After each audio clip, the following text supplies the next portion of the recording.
Hello, everyone. How's it going? Welcome in. Hopefully, the feckin' Wi-Fi will be better this time around. Although, I'm not too confident.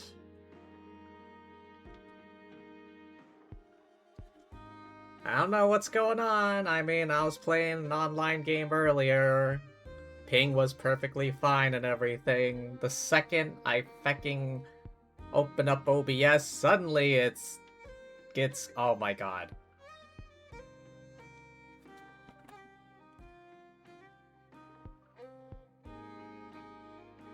Alright, give me a moment. I need to check some settings.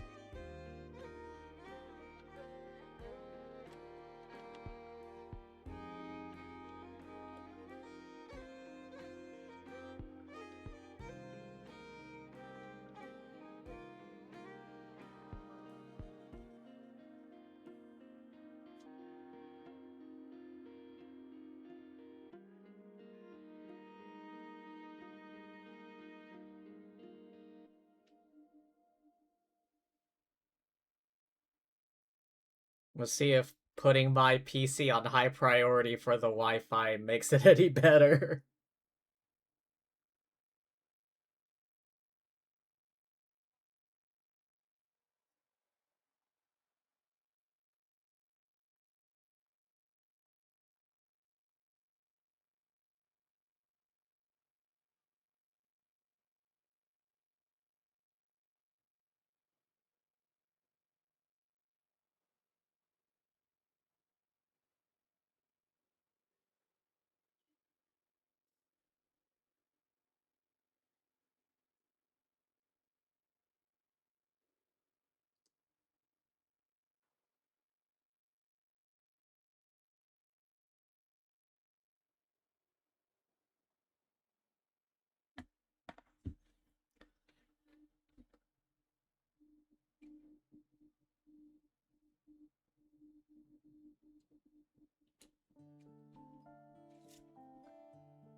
Honestly, the Wi-Fi is a bit iffy, to say the least.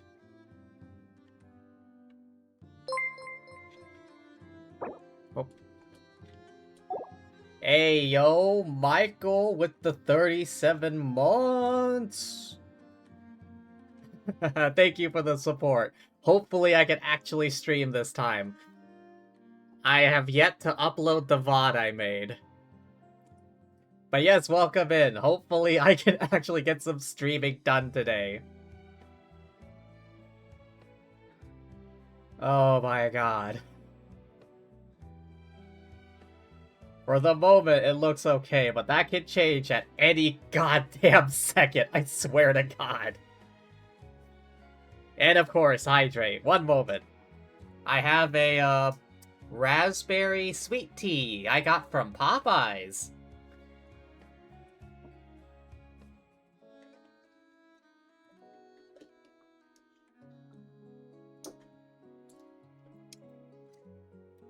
It's quite nice, although I forgot to get some ice.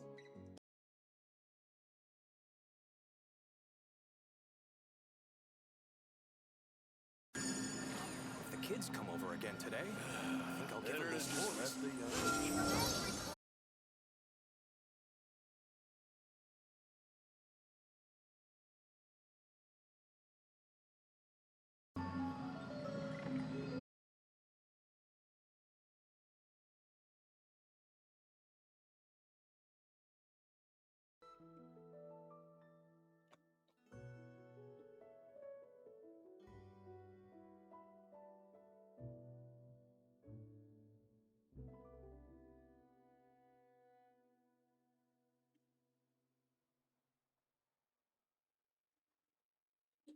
OBS setting seems okay.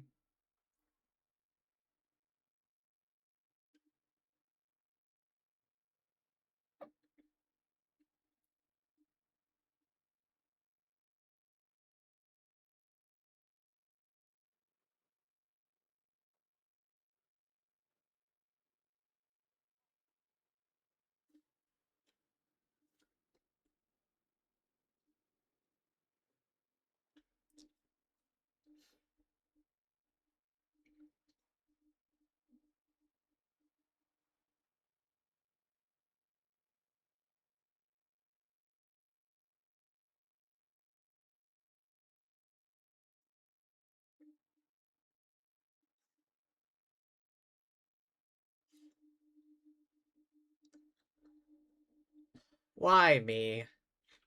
Why today? I just wanted to stream. Is that so much to ask? If the kids come over Apparently. again today, I think I'll give them these toys.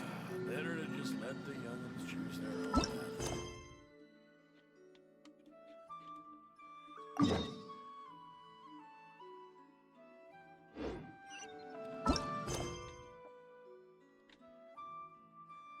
Alright, focused experience mode. Let's go.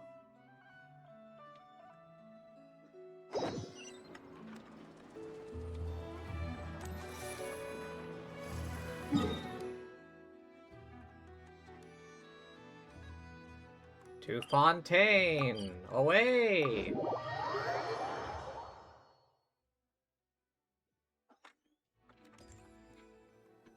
Ah.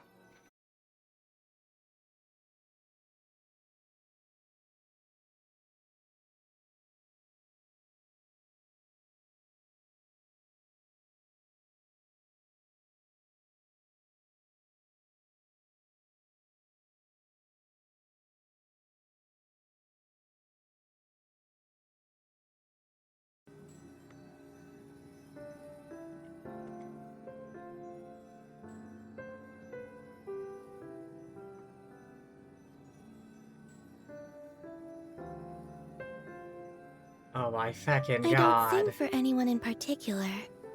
Still, if someone stops to listen, I hope it provides a moment of peace all the same. Okay, it seems alright for the moment, but that could change at any goddamn second, I swear to God.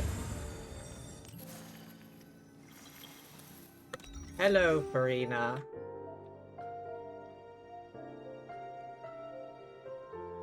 Oh, and Chiori. See? Told you they'd be here. You a psychic? Xavier! Oh, and Chiori and Farina too! Happy Fontanalia Festival! Ah, Hydro Archon above! If it isn't my darling camera operator and clapper loader! A very happy Fontanalia Festival to you as well! And there goes the Wi-Fi.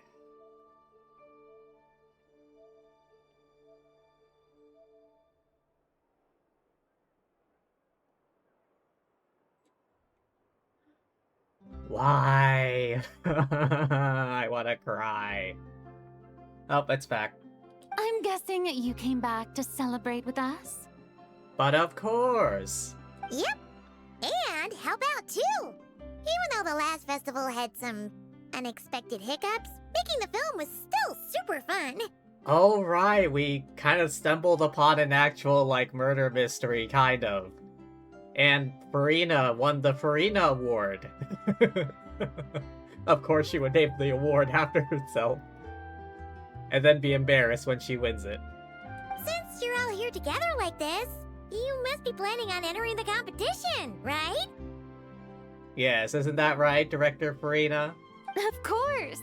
A celebration of the entertainment industry. No one who's anyone would choose to sit this one out. It only happens once a year, after all. Fontaine Fashion Week might be more my speed, but the film festival brings in a lot of orders and boosts brand recognition, so I wasn't going to miss out either. A few new awards have been added this year, too. Best Director, Best Costume Design, oh, and Best Camera Operation. Yeah, so you, Chiori, and someone else. Ooh, sounds like we've got work to do. Come on, tell us! What's Musketeer Pictures film gonna be about? Oh, about that. What happened? What's wrong, Xavier? What's with that look? Oh, man. You weren't scammed by some shady investor again, were you? Again? No. Even I'm not naive enough to fall for something like that again. Emphasis on again.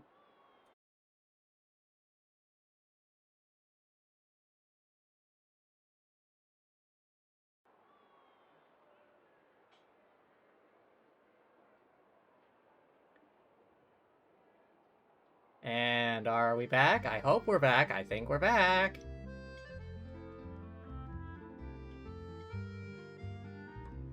I need to have, like, a please hold thing. Like Josh. It's like, oh, Wi-Fi's out. Please hold. Do-do-do-do. Do-do-do-do. Huh? What do you mean? Well, we were planning to replicate our past success and shoot a film based on a popular novel. But as we were holding auditions for the female lead earlier today, a striking young mademoiselle wandered in by accident. Oh, and who would that be? Her disposition was simply ethereal. The look in her eyes somewhat melancholic. Oh, I wish you could have been there. The awe I felt can scarcely be put to words. Sounds like she made quite the impression. You had to be there, friend. No matter where she stood, it was as if her surroundings, even the air itself, turned into the perfect shot. Guess you found your lead actress then? No, quite the opposite. My script is entirely unworthy of her. I'm sure it's not that bad. I fear it is. Nevertheless, I couldn't help but approach the mademoiselle to ask about her background and what brought her to Fontaine. What did she say? Sadly, she said her best friend was gone. After returning to her own homeland not too long ago, she decided to visit where her friend was from to remember them better. Oh, okay, yeah. I know who this is. I've been spoiled a little bit on Twitter. Oh, no wonder she looked sad. Yes, but that's when it struck me. Why not cast her as the lead in a film centered around her search for this old friend? Huh? You're gonna rewrite the whole script? But is there even enough time? Isn't the prep work super complicated? We might not finish. Yeah. Think about the difficulties we faced with the Two Musketeers. We had to start from scratch back then, too. I'd say we're ahead of the game this time. You sure? Guess so, but Don't worry, Paimon. Shiori and I have evaluated the proposal, and we support Xavier's decision. I won't really need to start on the costumes until the cast is finalized, so it's not too much extra work for me. Oh, fair mademoiselles. How can I ever thank you? Buy Farina some pastries from Escoffier. Finishing the script would be a start. In unison, even. You know, compared to a commercial popcorn flick, I do prefer the idea of shooting a more artistic film. One that leaves a profound and lingering impact in the hearts of the audience. Mm-hmm. I agree. True trendsetters are the people who dare to go against the grain. wow! Leave it to Director Farina to have a vision. Honestly, though, the artistic passion of everyone at Musketeer Pictures is inspiring. Anyway, now that we've heard so much about this lead actress, Paimon's gotta know who it is! Surprise! You already know her. Ah! Columbina! What are you doing here? Hello. I was just walking past when I heard you talking about me, so I came over. Huh? You know Miss Columbina? Columbina Hyposelenia, goddess of the Frost Moon. Of course! Wait a second. Does this mean Columbina is the actress who inspired the whole rewrite? Quite a few things are starting to make sense. Yeah. Hmm? Wait, so did you make the trip by yourself, Columbina? Yes. I mentioned how I wanted to visit other nations once things settled down in Notcry, remember? I think? So I went to the curatorium to ask Never for advice. She told me about the film festival in Fontaine and said it might be fun to visit. I spoke to Lauma before I left too, and she thought it was a great idea to get out for a bit. It's just, I received quite different travel advice from the two of them. Like what? Oh? How so? Well, Lauma told me to go out and experience new things and make new friends. Okay, sounds like her. What a wonderful suggestion! That's how a trip should be. What about Nefer? She said, don't trust anyone and don't talk to strangers. Yep, that sounds like her. I can understand that too. It shows this Nefer cares about you a great deal, Miss Columbina. Yes, so I plan on combining their advice. All I need to do is turn strangers into friends, and then I can talk to them. Huh. That kinda makes sense, but also not.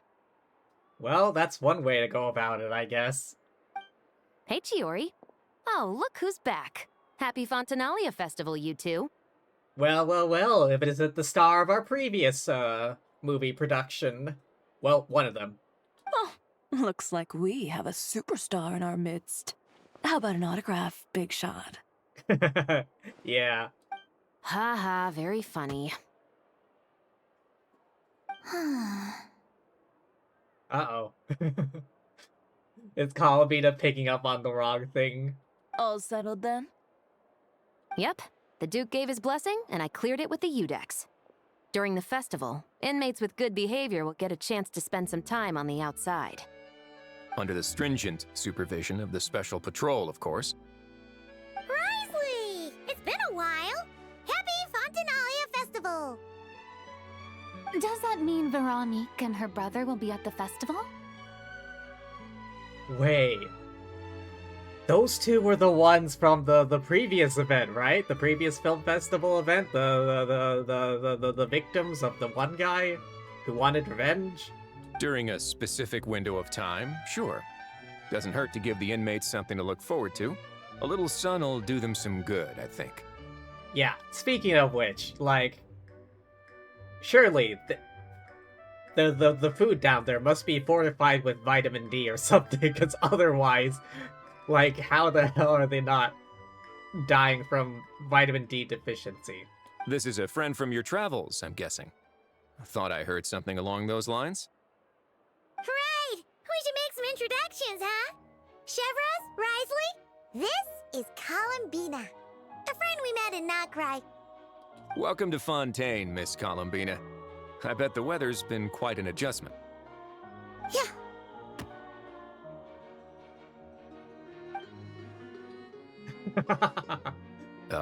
And not the good kind, I take it. No, I quite like it. It's a lot warmer than Not Cry. I'll bet. Then what was the punch for? Oh, should I not have done that? The flowers that bloom here are so vibrant, and the people are so kind. I just wanted to become friends as fast as possible. Ah, so that was meant as a gesture of friendship. Is that right, Miss Columbina? Mm-hmm. Isn't that what friends do? Right. Might have been a bit premature in this instance, though. No kidding. Your friend here is quite the character. She doesn't have much experience with people. Good thing we said something. You weren't seriously gonna go around punching every single person in Fontaine, were you? No, just the ones I wanted to be friends with. That's not...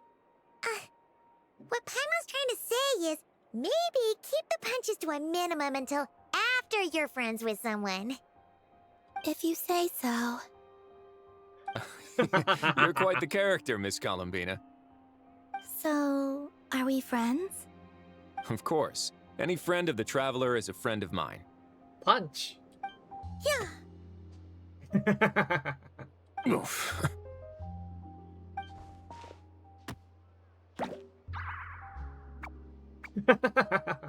Everyone punch. When it comes to friends, you sure know how to pick 'em. So Miss Columbina is the lead actress I've been hearing so much about. The whole thing about her aura is starting to make more sense. You gonna be part of the film this time too, Chevros? That was the plan. But now that Mr. Xavier has changed the direction, I don't think I'm in quite as many scenes. It's all for the best, though. A different crew asked me to help consult on some of their musket work. Ah yes, captain of the Special Patrol. Oh, sounds like our trusty musketeer is as popular as ever. I'm just going where I'm needed. I'm more than willing to help with whatever this production needs as well. Ah, well, speaking of, would you happen to know if there are scenic locations around the court of Fontaine that other crews haven't booked? The festival's pretty popular this year, so there's not a lot left. You might just have to talk it over with the other productions and see if they'll let you squeeze in here and there. Oh. I see. Having trouble finding a filming location? Yes, we made a last-minute decision to go down a different route, so the indoor locations we reserved are no longer a good fit. And it looks like all of the best outdoor spots have been taken. You know, I might know a place. Good views, good atmosphere, and no production team has snatched it up. Let me guess, the Fortress of Maripede. That sounds perfect! Where is You want me to reveal it just like that? Come on, let it be a surprise. As much as that sounds riveting, I think we should divide and conquer. I love her VA so much. She's so sassy. You go do that, and Director Farina and I will take Miss Columbina around the city to discuss lighting and styling. Is that all right with you, Miss Columbina? Traveler? Yes? You can trust them. Yeah, everyone here is our friend. So don't worry about a thing and just focus on enjoying your trip. Okay. All right, then the Traveler and I will go check out this potential filming location. It might even give me some inspiration for the new script. I'll leave this to the Duke then. Until later, everyone. Maybe we'll run into each other on set. In all likelihood. Okay then. Lead the way, Risley. Paimon's not built for suspense. Let's get this show on the road. Who said anything about roads? Huh?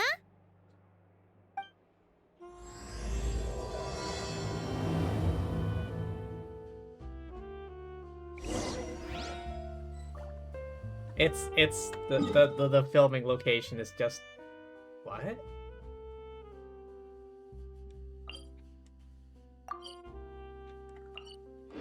Hang on a minute, what? Hang on, I gotta get somewhere higher up.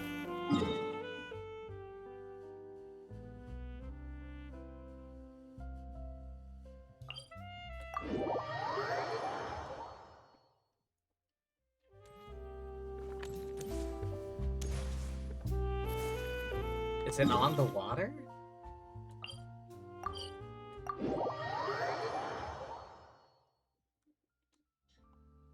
way! You brought the winglet up to the surface?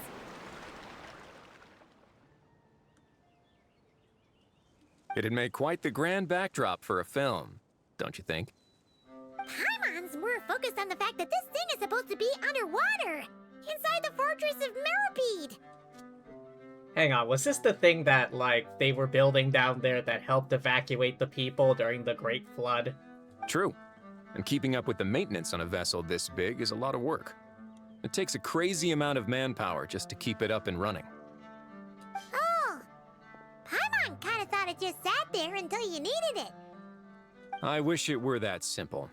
The truth is, the maintenance costs on this thing are substantial. So we decided to rent it out during the festival to earn some extra mora. Besides, the inmates are the ones who keep it in good shape. Seeing the fruits of their labor put to use is a good form of social rehabilitation for them. Huh, you've really thought this through. What you think, Xavier? Is this a good place to shoot? Oh, hello there, Catherine Parker. Welcome in. Howdy, how do you do? Hope the weather's treating you well. Ah, I've got it! Good messieurs and mademoiselles, I've got it! As you can see, I'm playing Genshin. Gonna take that as a yes.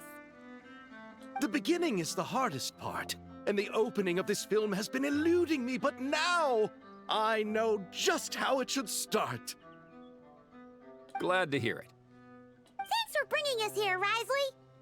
Don't thank me just yet. This isn't quite a done deal. Huh? Not a done deal as in someone already rented it out?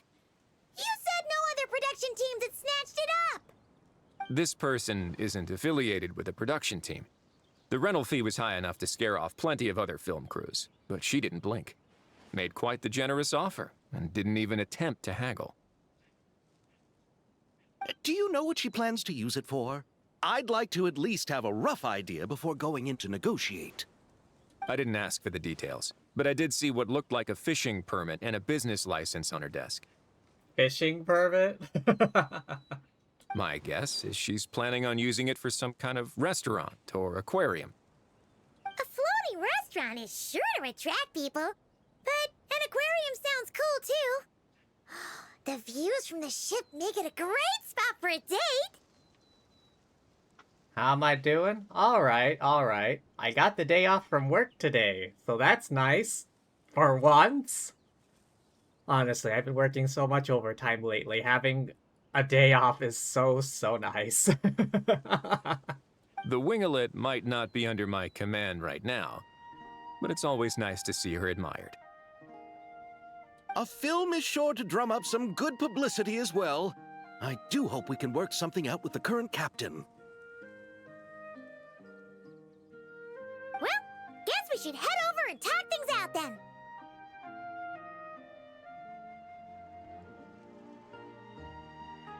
Best of luck. Negotiate with the captain. Who might that be, I wonder?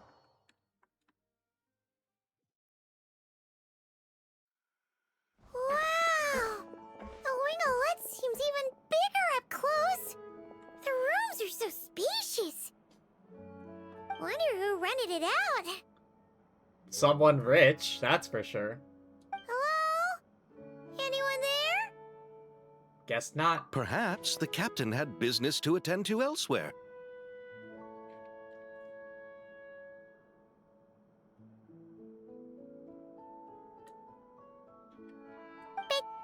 Why rent such a massive boat just to have it sit here, without even leaving so much as a note? Let's try again. Anyone there? Hello? Seriously? Right now? Wait, is that Sid Lolly? What is it gonna take to get some decent sleep around here? Is a nap too much to ask for? Ugh. Sorry, the aquarium's closed for the... Huh?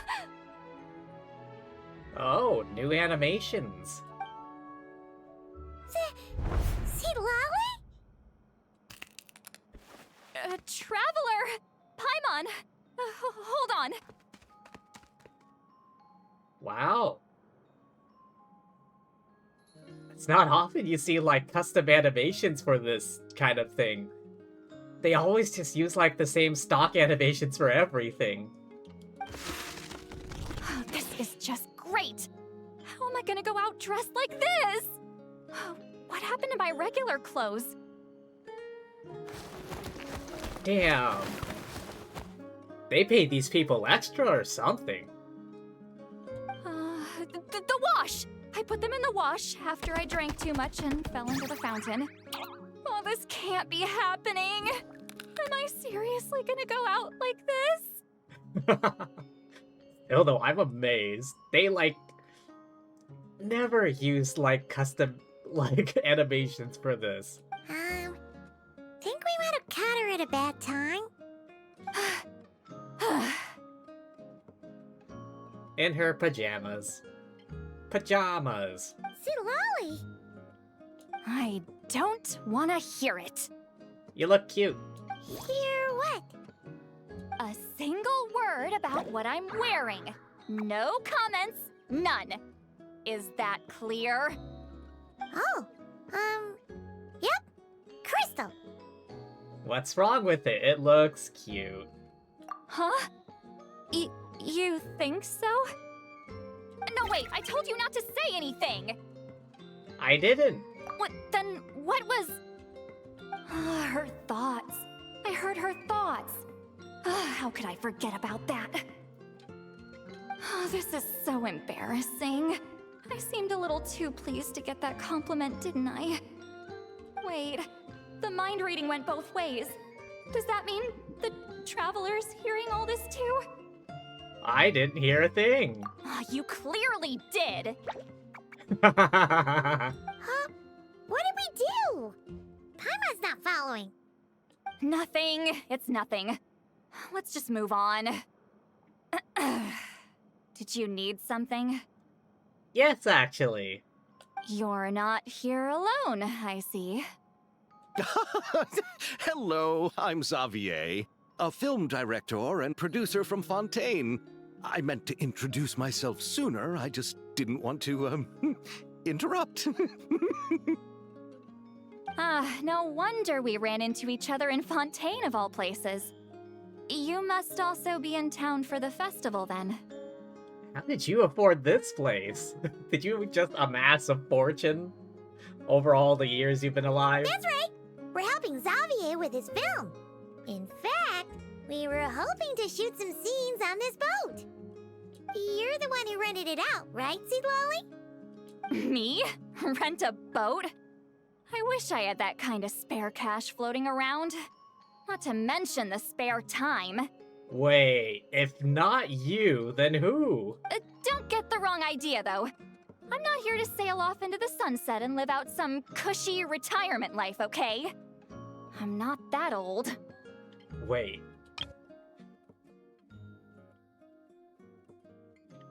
If not you, then who? Then why you dress like... how did you end up staying aboard the Wingolette? Well, I heard one of my favorite light novels was getting turned into a film, so I came to Fontaine to catch the premiere. Originally, I booked a room near the Opera Epiclese, but I'm quite particular about where I sleep these days. I think it's an age thing. And that bed? Oh, I just couldn't sleep in it. I tried to find a different hotel, but with the festival, everything was completely booked. Just as I was worried I'd have to sleep under a bridge or something, I happened to spot a help wanted sign on the side of the road. Oh, okay, so she's working for whoever rented out the boat. Oh, so you're here to take care of the boat? No, I was hired to man the front desk. The pay is a bit low, but food and drinks are covered. And it includes room and board during the festival. Plus, the job is simple. So I thought I'd give it a shot. The question remains, who the hell rented out the boat? Wow, they actually thought you'd be a good fit, huh? What? You don't think I'm cut out for it?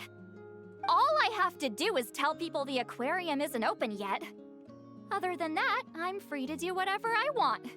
It's a pretty sweet gig. That's all? Yeah, I was also kinda shocked. But it's not a lie. Head downstairs and see for yourselves. There's nothing but empty tanks. Not a marine animal in sight. Huh. Did your boss mention anything about being open to film crews using this space? Our production was hoping to film on the deck for a few scenes. No. That never came up. You could just ask her. Oh, she's around? What kind of person is she? We should know what we're heading into. Yeah. She's nice enough, I suppose. Pretty reasonable, too. Even offered for me to move to a bigger cabin if I was too cramped. Back at the Masters of the Nightwind, I'm used to being the one giving orders. But working under her doesn't feel like being bossed around. She seems to respect what I think. Wow, she sounds like a great boss. She did tell me she'd rather not be disturbed, though. She's been working on an important project, so I'd keep it brief. Got it. Thanks for the heads up. All right, the captain's quarters are this way. I can take... Wait. But I'm wearing... whatever. I doubt she'll care. Just follow me. Miss Guillotin? These visitors were hoping to ask you about something. Guillotine.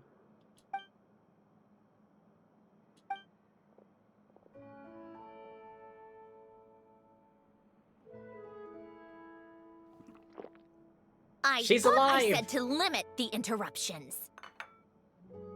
Okay, are they not going to, explain how she was brought back? Did I miss something? Just tell them the aquarium is still... Hi, Sandrone. We thought you were dead. Oh hey, she's got clockwork eyes. It's a ghost! A ghost! Run, Paimon! Sandrone, you're here? Huh? You know each other? We saw you get stabbed! Are you okay, Sandrone? Do you still remember us?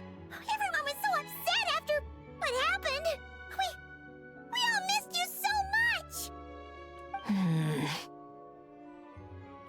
sweet Lolly, why don't you escort this gentleman to the reception area for a cup of tea? I have something to discuss with these two in private. Ah, I see. Right this way, Mr. Xavier.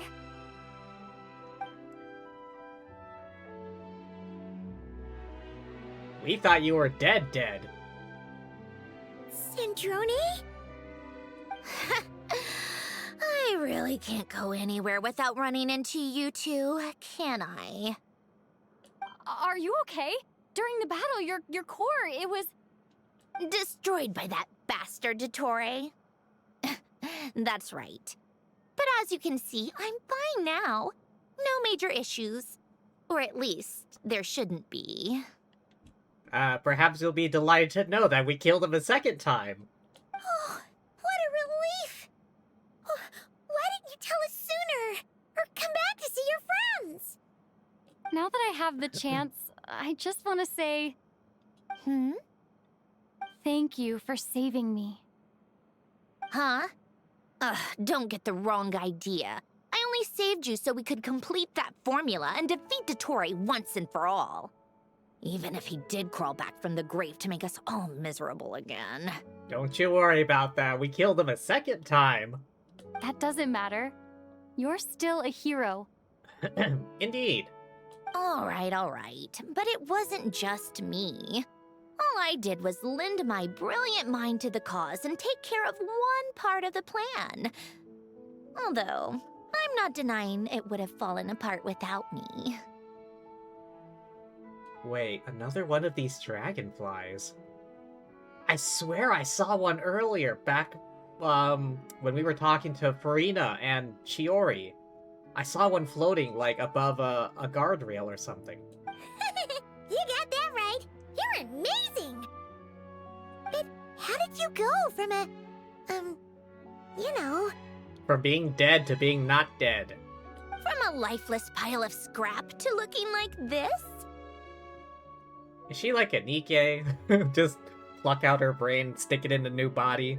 Well, my mom was trying to put it a bit more gently, but yeah. Where do I even start? Oh. Explanation time, explanation time!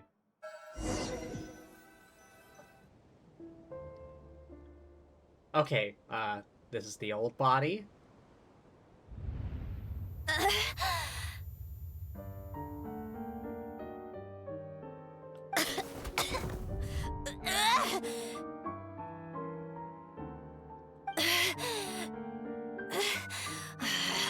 Curse it all!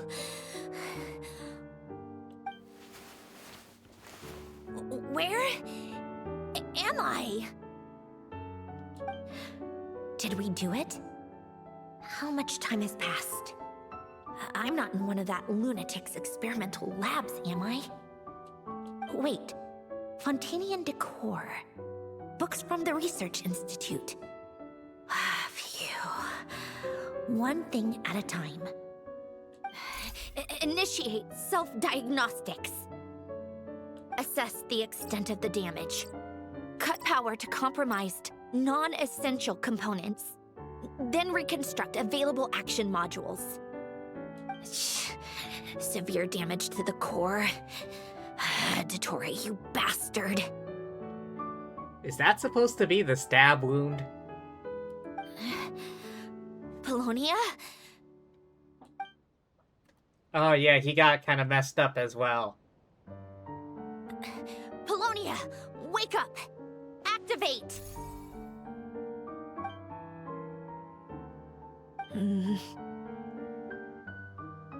You're in even worse shape than me. Internal gears and energy circuits are barely intact. Extreme damage to the core, just like me. Rebooting is off the table. Even if I could repair the damage, I don't know if... You used up all your critical energy in those final moments, didn't you? To protect the core of that guy in the hat, and the numerological array. Hat guy. The guy in the hat. Wait, the array. Yes! The prototype is still here. But can I even run it in this state? Whatever. I have to try. I just need to confirm one thing. Activate the numerological array. Connect the computing core to my body. Just like I thought. It needs too much computing power.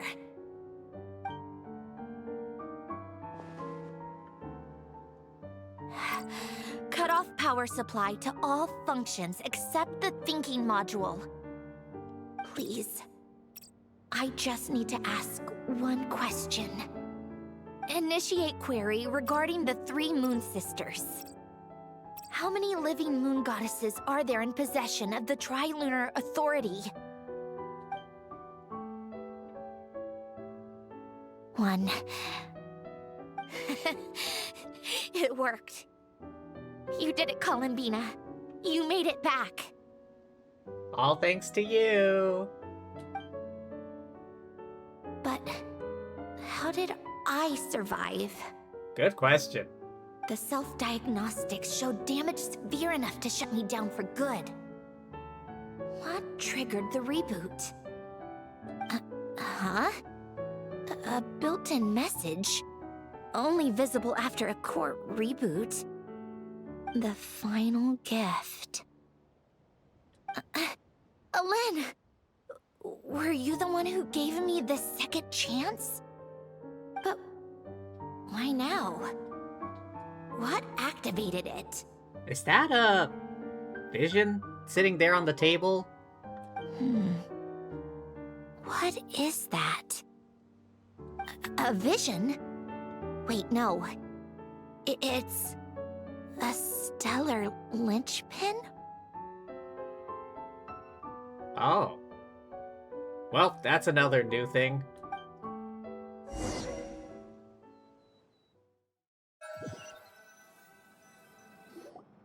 A stellar linchpin? What's that? You can think of it as a rare kind of vision. As for what causes one to manifest, well, that's still unknown. But in Snezhnaya, or in a Fatui's research at least, it's believed to have some connection to the third descender. The third descender? We knew his remains were used to create the Gnosis, but this is the first we're hearing about a stellar linchpin. You knew about the remains? Right, of course. Look who I'm talking to.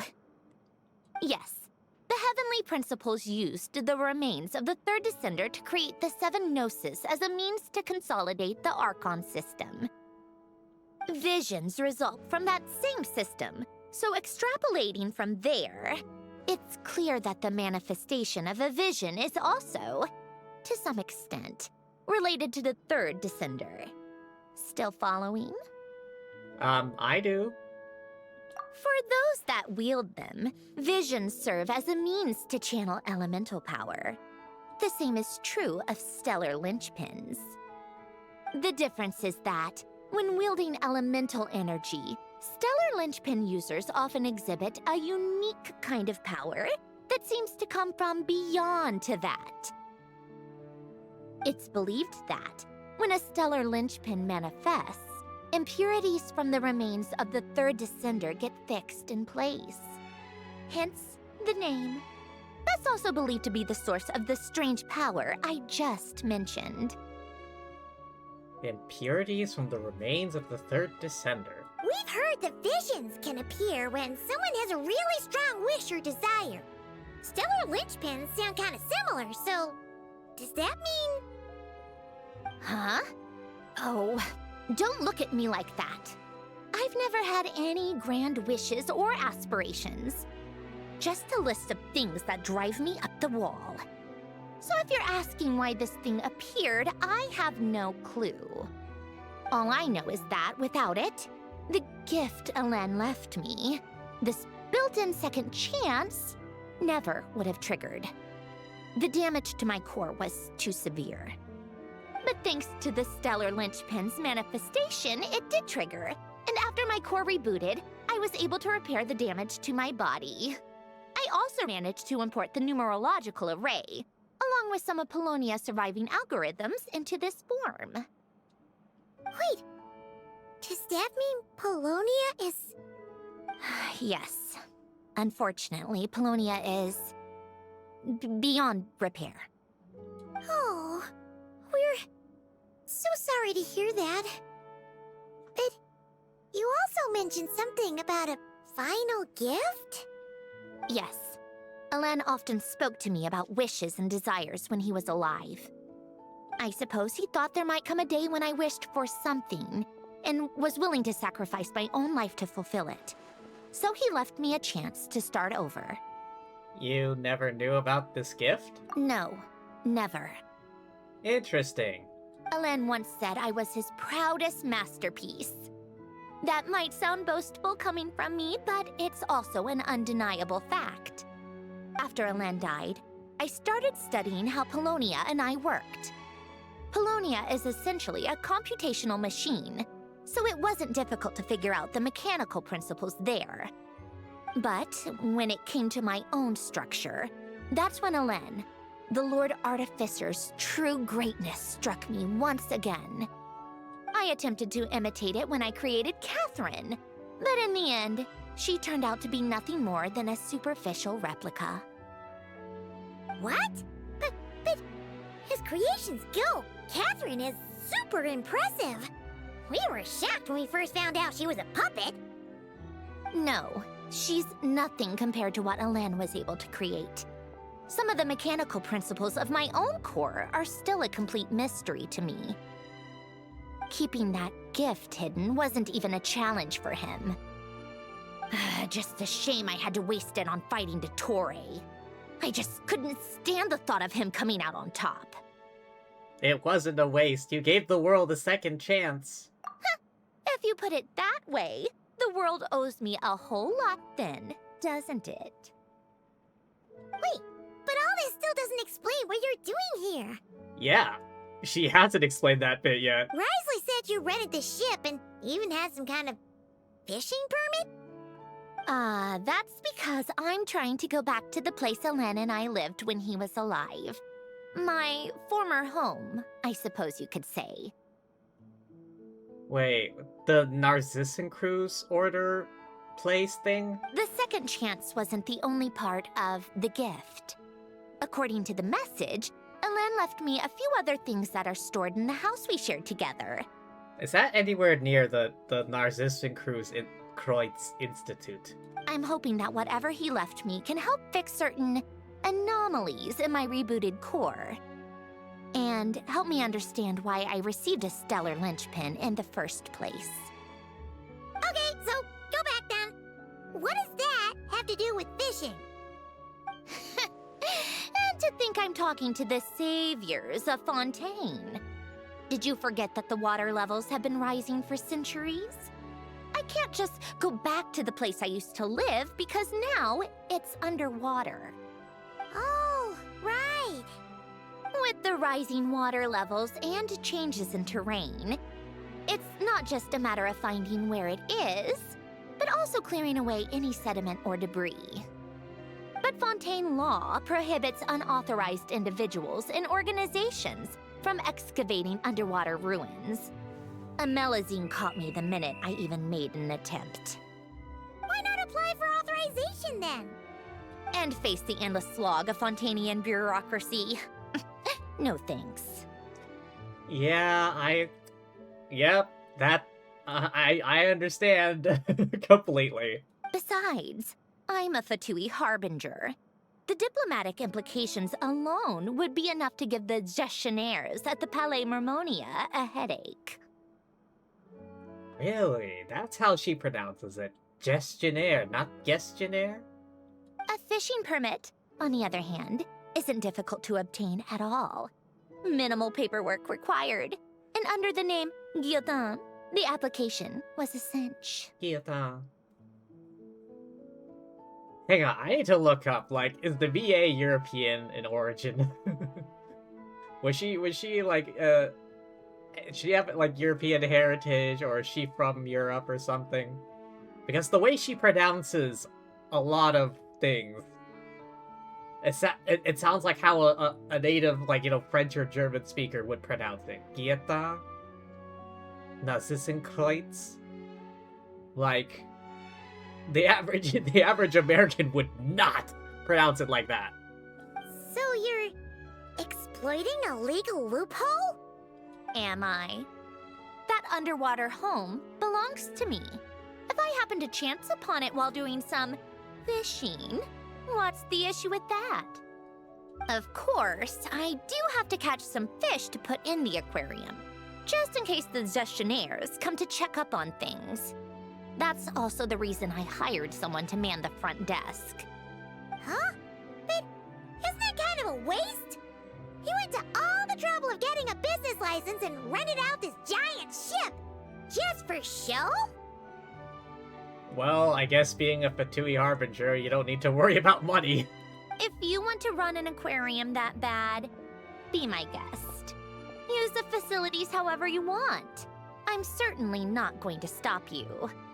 Come one, come all. See all the vibrant marine life of Fontaine. All I want is to go back home and see what other gifts Alain wanted me to inherit. Hold on. Enough about me. What are you two even doing here? About that, we just wanted to borrow the ship for a few movie shots.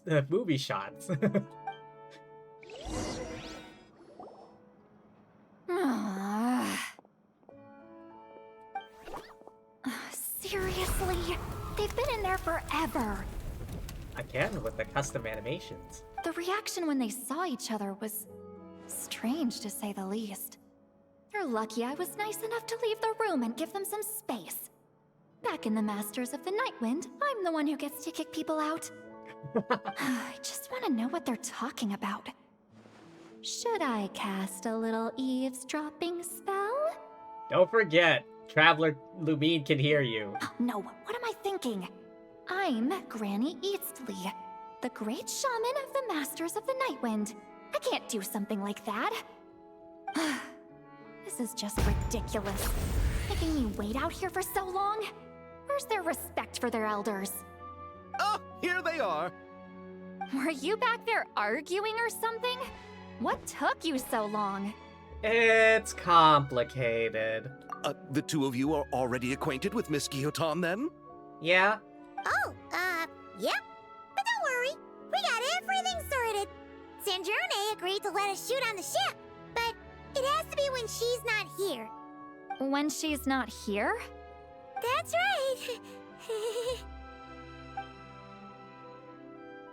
You'll excuse me if I didn't exactly ask for this little reunion. I wasn't planning on seeing anyone. Like I said, my core is severely damaged. Even with the gift, there are anomalies that are making things unstable. Unstable how? I don't even know if I can continue to function without issues. So the priority is to fix these anomalies and get answers to my own questions. Then, I can see the people that need seeing. Anyway, just let Sandrone know when you plan to film Xavier, and she'll, steer clear. I do hope I'm not causing Miss Guillotin too much trouble. No! She just wants to keep a low profile for her own, complicated reasons. She doesn't want anyone else to know she's here. Understood. I'll be sure to keep that in mind. Oh, and see Lale? Huh? She wants to talk to you. You mean Miss Guillotin? What does she want? Oh, please don't let it be about the pajamas. What? The 7th of the Fatui Harbingers? Why are you telling me all this? I asked the Traveler about you, and I've decided it's best to be open in this instance. I can understand if you would rather not work for a Harbinger. Regardless, the room on the ship is yours to keep. You're an acquaintance of the Traveler, and I plan to honor that. Wait, she's actually nice? What were you expecting? It's not a problem. The captain also worked for the Fatui, and he helped Natlan a great deal. We know that there are good people among your ranks. Besides, I've been around long enough to know what it means to earn one's keep. This isn't Natlan, and I don't expect special treatment. Besides, sitting at a desk isn't exactly backbreaking work. I appreciate that perspective, great shaman. Seat Lolly. Just call me Seat Lolly. That title makes me sound so... old. Well, Seat Lolly, the Traveler and I are looking for something, so we'll be heading underwater together soon. I'll leave the ship in your care while we're gone. Together? How often? A bit insecure, are we? Not too often. We're heading out in a bit, but I'll be available if you need something. You couldn't, go alone? I wanted to, but she was concerned about my physical well-being. So she offered to come with. Guess my mental well-being means nothing then. Huh? Damn, she is crushing hard.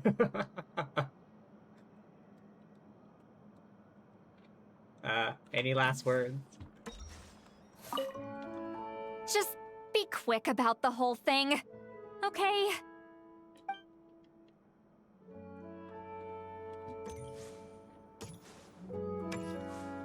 Moon Goddess, away!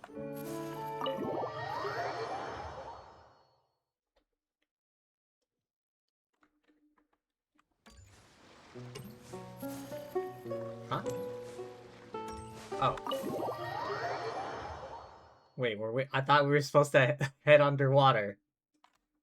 Is there like another passage I'm not...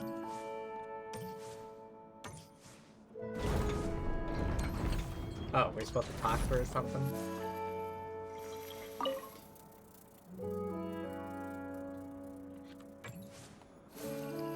Surprise! All right. Our first stop is the Barrel region. After Alain left the Fontaine Research Institute, he lived in seclusion somewhere around there. Okie doke, let's go.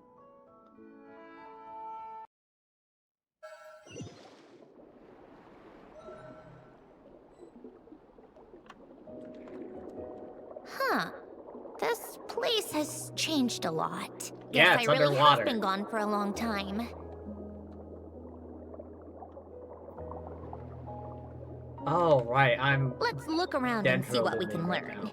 Oh, and don't forget to catch a few to take back. We need to keep up appearances, remember?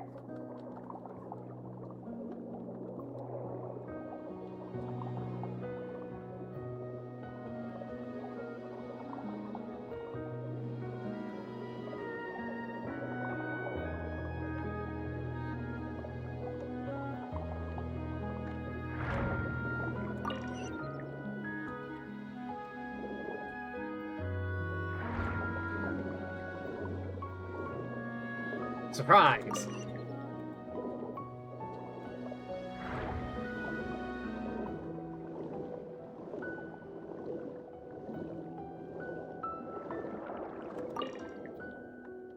Return to land. Oh. Poisson isn't too far from here, right? It's all a bit nostalgic, I guess. Back when I lived here, all this was still above water.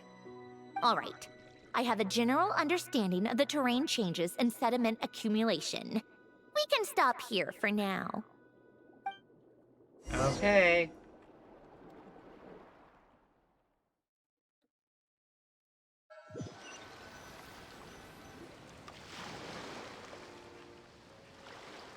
That went smoother than expected. I appreciate the help. No problem. You doing okay though, Syndrome? Seeing your home look nothing like you remember, that can't be easy. I'm fine. Times change. People change. That's the one thing you can actually count on. I made peace with that a long time ago. You should head back and put them in the aquarium tanks. We finished ahead of schedule, so your crew is probably still on the ship. I'll follow in a bit. Right. Xavier said he was gonna test out a couple of shots. Sure you don't want us to come with? I'm sure. I want to take another look around on my own. Okay then. Want us to let you know when the filming is done? No need. Colin Bina relies on Kuvaki to perceive her surroundings. In Nodcry, her senses are heightened because Kuvaki is everywhere. But here, as long as she doesn't activate her abilities, her range of perception should be equivalent to an average person's line of sight. I figured that out back in Snezhnaya. That's oddly specific. I have hiding from her down to a science. So, what? Things might be a bit different now that she's merged with the Moon Sisters, but I doubt there's been a drastic change. The point is, you two can head back. Don't worry about me. Okay, if you say so. Come find us on the ship if you need anything.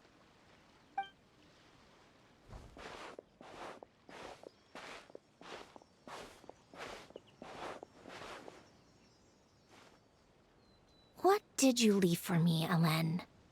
Did you know I would come back? Or did you make it so I would have to? The plot thickens.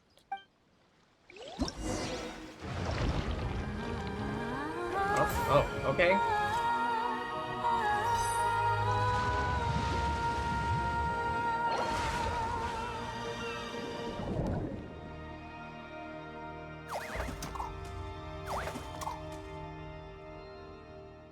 Total earnings. Oh wait, is this actually like...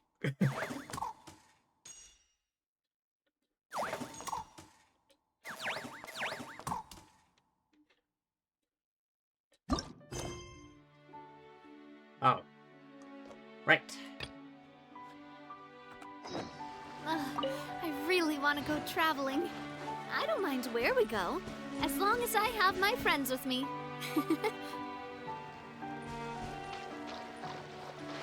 Oh, right. Nadia Spontanean born.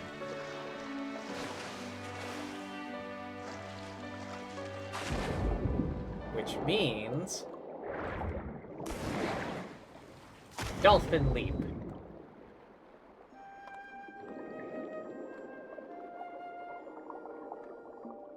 Oh, it's a kilometer away.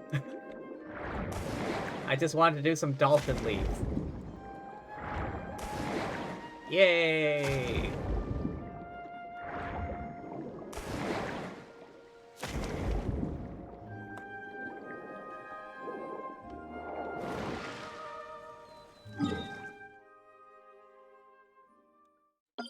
Nope. Nope.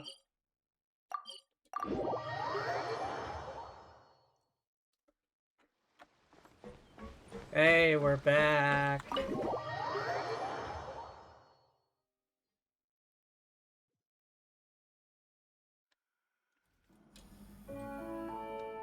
Oh, they're all set up. We're back! Shh! Quiet on set! They're filming over there. Oops, sorry.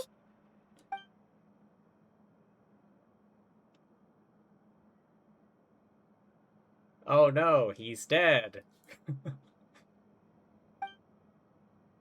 What's your take, Detective? Detective Charlotte here. Bullet wound to the chest. Gunpowder residue on the clothes. The victim must have been shot at close range. You think it was someone they knew? Yes. It's possible the suspect arranged for them to meet at this very spot. A reasonable deduction. But you're overlooking a crucial clue. What? The victim's pocket watch is missing. And cut! I think we got it! Good work, everyone! Phew, finally. Acting was nerve-wracking for me when I first tried it too. Just loosen up, and you'll get used to it in no time. Yeah. Chevra's here's the veteran actress. Chevras! Charlotte!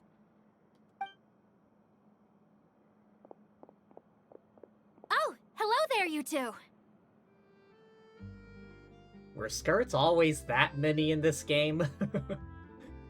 You're filming here too? Oh, so Charlotte's crew must have been the one that asked you to help out, huh, Chevres? Yep. They heard about a potential filming location and wanted to come check it out. But when we got here, your crew had already beaten us to it. Luckily, Xavier and our director, Lapine Pauline, go way back. In the end, we agreed to just share each other's filming locations. Considering all the last-minute changes, that's just what Musketeer Pictures needed. For sure! Based off the scene just now, you must be the star of the film, Charlotte! You bet! This detective costume really suits me, don't you think? Oh, for sure.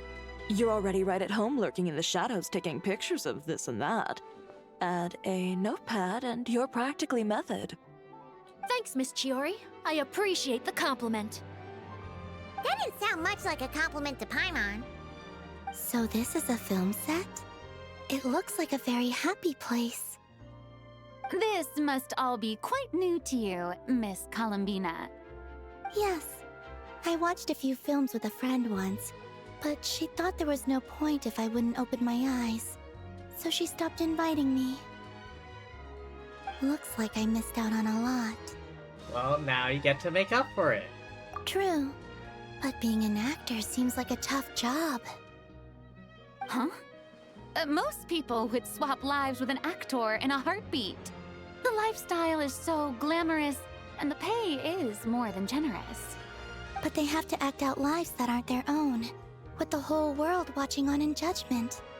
If they don't do it justice, it must feel like they're letting people down.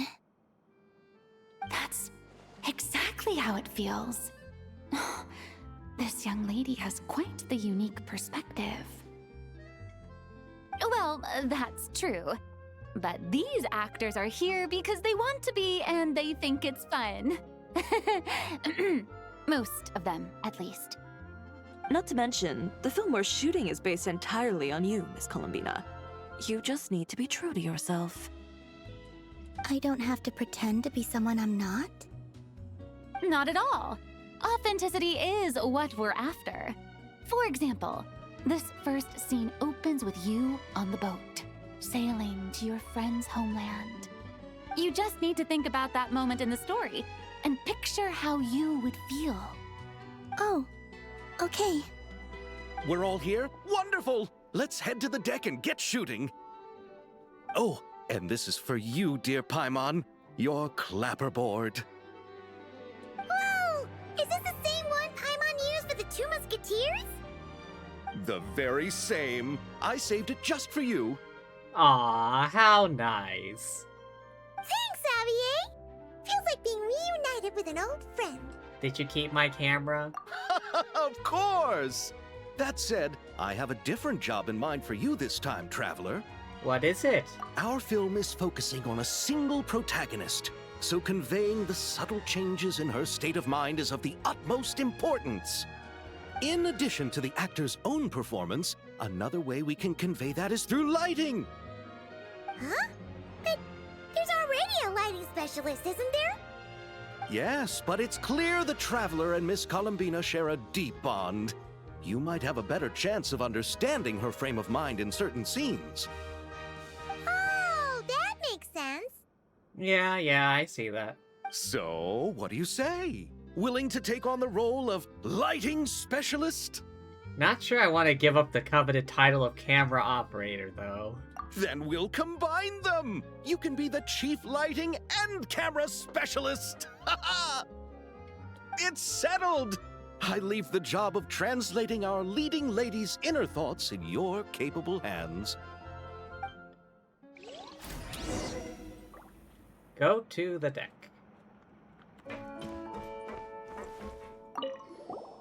Oh, I didn't expect to run into you two on set.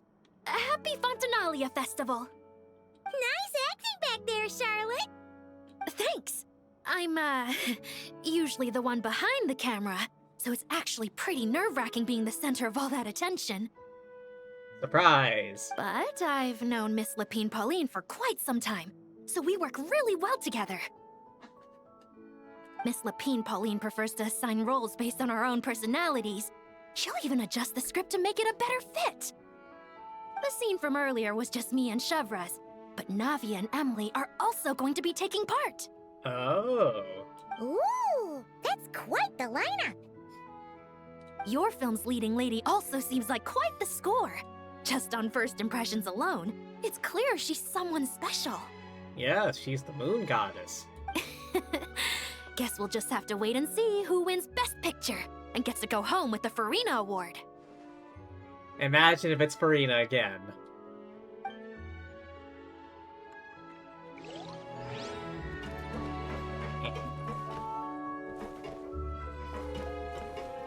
Oh wait, really? I don't get to talk to Chevres? Alright, to the deck!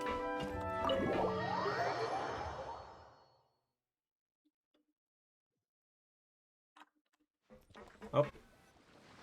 All right, without any further ado, it's time for production on our film, A Homecoming, to officially begin! Turning it over to you once again, Director Farina. Winner of the Farina Award. All right. Positions, everyone! Camera operator, clapper loader, get set up. Let me know when lighting is good to go.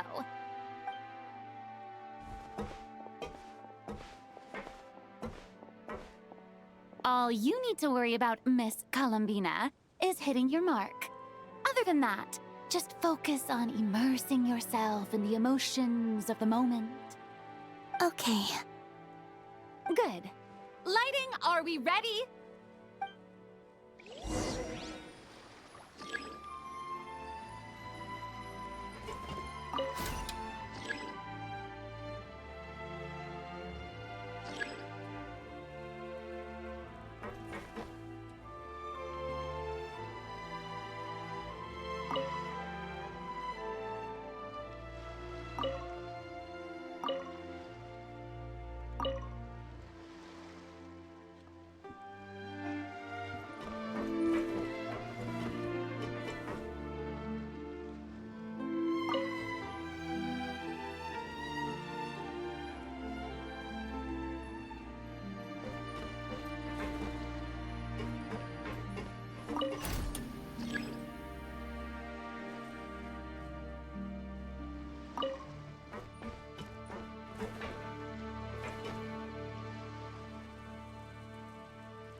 Okay. Ready. All right, quiet on set. 3, 2, 1, action!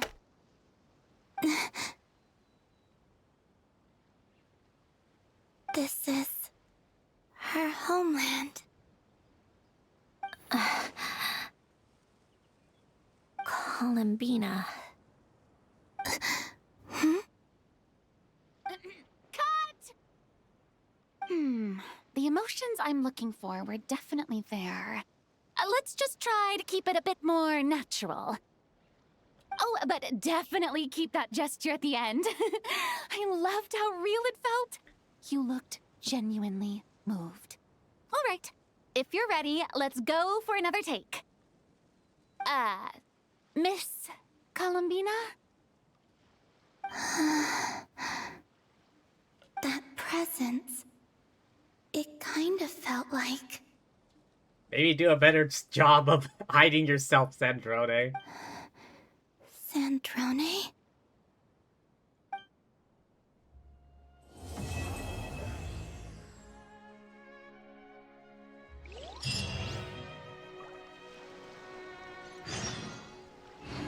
Wait for 2 days. Terrific performance, Miss Columbina.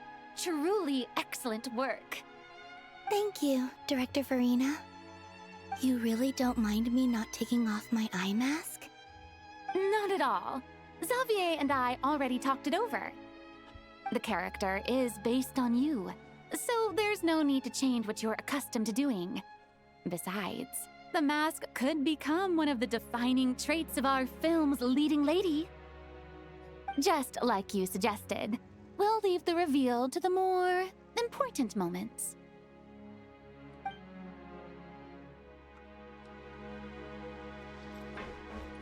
Anyone else on set? Sandrone, you still lurking up there?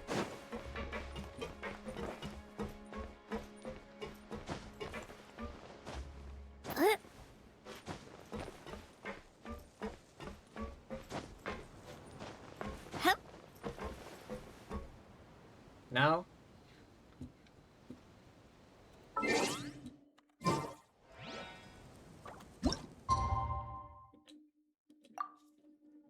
In the meantime, I'm gonna have a quick sip of my beverage.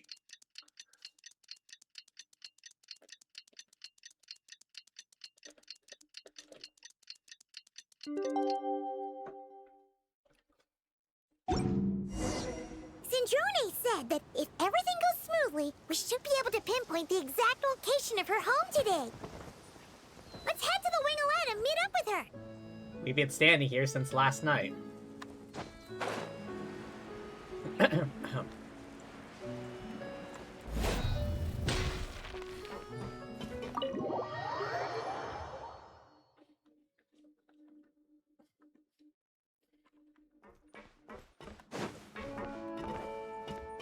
Hang on, is it Lolly lurking around down here? I gotta know.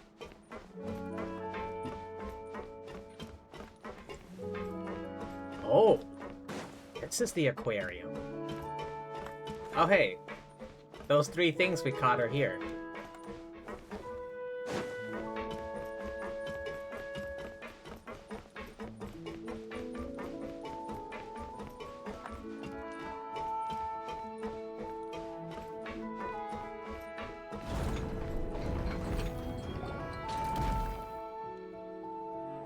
You're here. We should get going then. Xavier and the others should be filming soon. How's it going? Have you managed to figure out the location of your home yet? I've narrowed down a few potential locations. We just need to take a sample from each one. Once the equipment analyzes them, we should know the exact location and where to find the entrance. Great! We should get started then.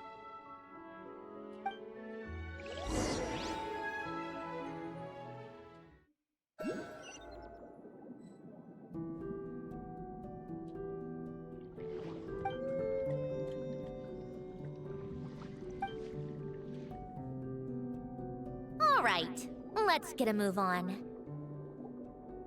That should do it. Let's head back. The filming should be just about done. We made good time.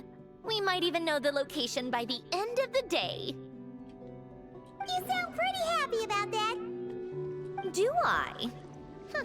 I suppose I've just had enough of these anomalies I've been dealing with. The sooner I can fix them, the better.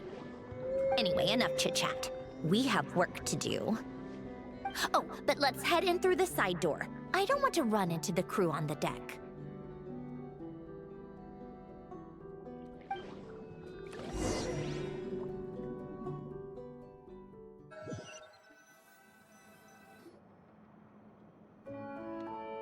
All right, now we just need to wait for the results.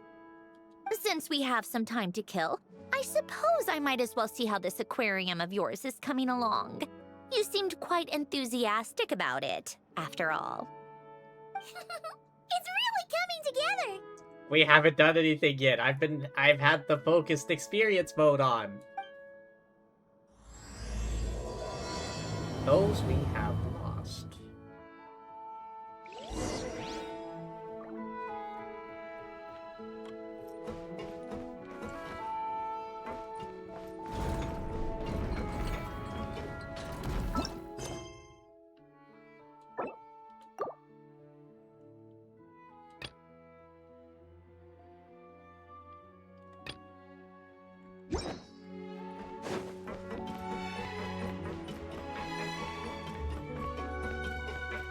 We haven't done anything yet. Oh, kind of impressive, actually. What do you mean? We only have the 3 things we caught the first time. These must be the ones we caught the first time we went underwater. Like it? It's fine, I guess. Nothing special. Come on! It sounded like you really liked it just now. You're that proud of it?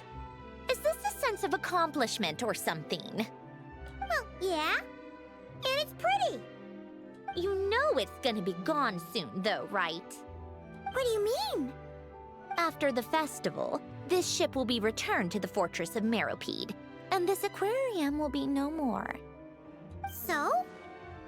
So, no matter how much work you put into this place, once the festival is over, it's all just going to disappear.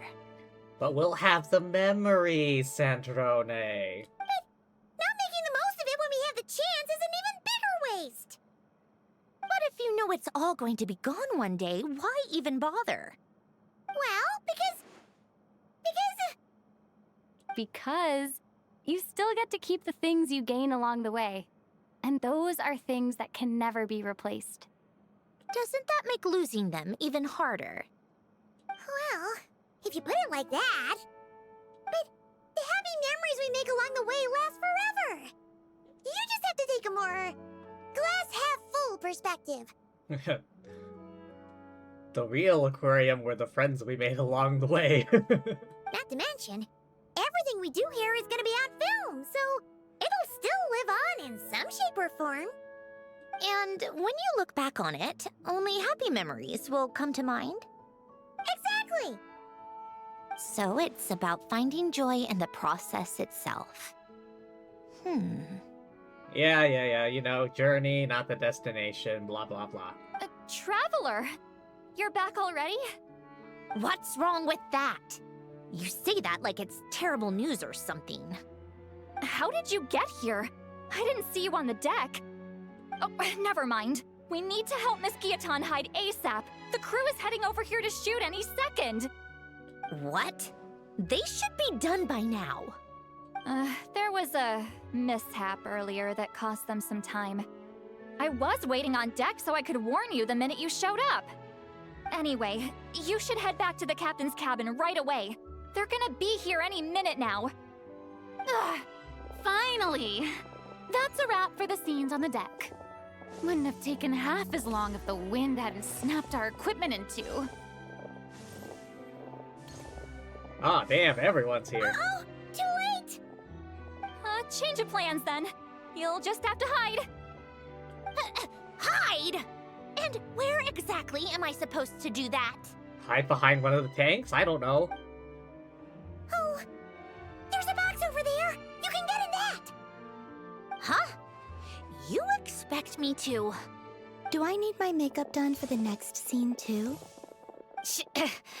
For the love of... Let me see. Maybe just a quick touch-up. Huh? Traveler and Paimon? What are you doing here? I thought you took the day off to take care of something. We finished early! Ha ha ha ha. Huh? Oh, well, it didn't take as long as we were expecting, so we came back early. What about you guys? You're still not done shooting for the day? No, we ran into an issue that, set us back.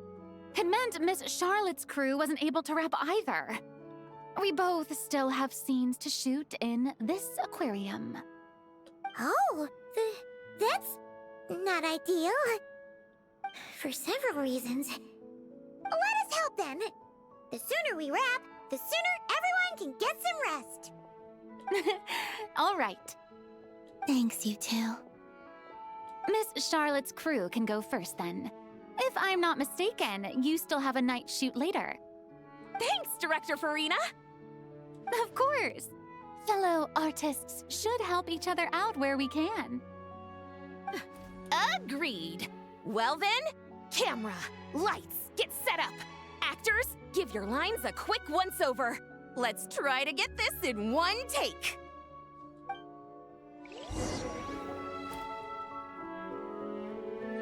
All right, places, everyone! And 3, 2, 1, action! So, the story ends like this. But when Duke Saint Germanus departed, he clearly said that everything was beyond redemption. Huh? That sounds familiar. Wait, it's from that novel I came across while researching the numerological array.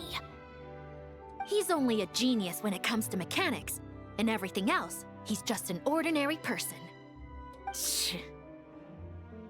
Huh? What was that noise? Whatever, I'll just fix it in post. Miss Jacoba, please don't speak as if I were the accomplice.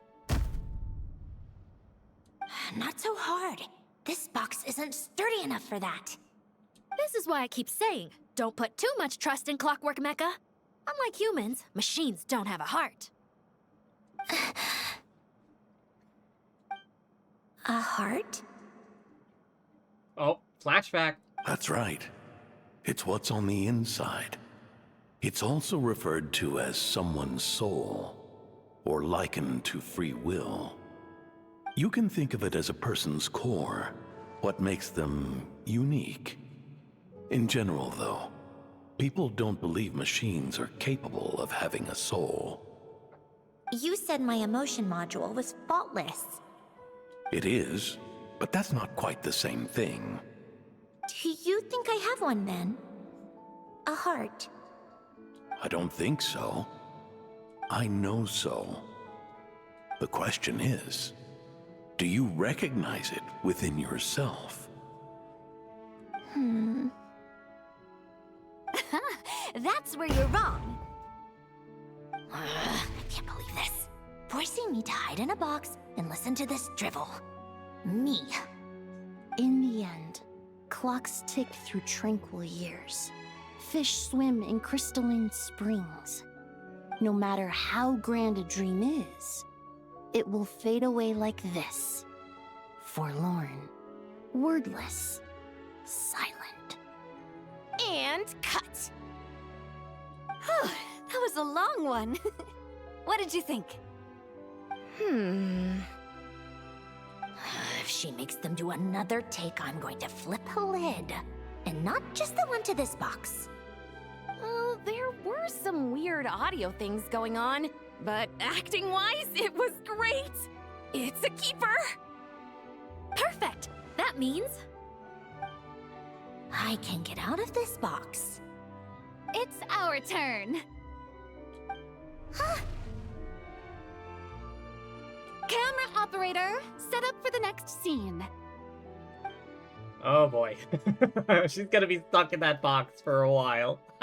In this one, our protagonist peruses an aquarium in a foreign land and gets swept up in memories of her friend. So, in terms of lighting, that's the vibe we're going for. Got that? Shoot. Paimon thought there would be a break and Centroni could slip away. What are we gonna do now? Gonna have to hang in there a little longer. Break a leg! Yep, we're headed off to shoot our next scene.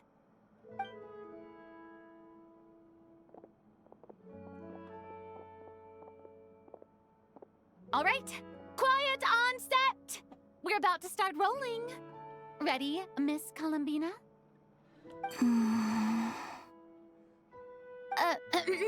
Miss Columbina? I think she would like this.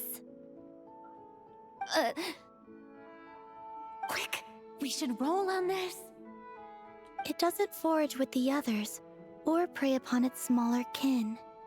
Instead, it remains where it is, cradled in the coral's quiet beauty, as though the raging cyclones above are of no consequence. And yet, she still stood before the cyclone in the end. So I think that story has it wrong. She is no different than us. She has a heart. Columbina. Hmm?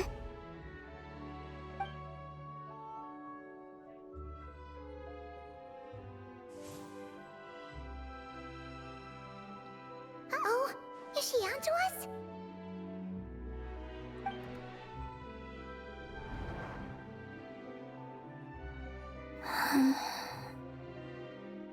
What is she doing? Cut! You okay? it, Columbina? Wait, where did Sandrone hide? Hmm? Oh, yes. I just thought... Why don't we take a short break? It's been a long day of shooting so far. That last take was beautifully organic, though. We can use it as is. No need to go again. Thanks, Director Farina.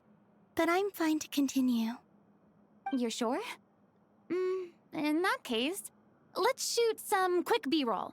Then we can move to our next outdoor scene.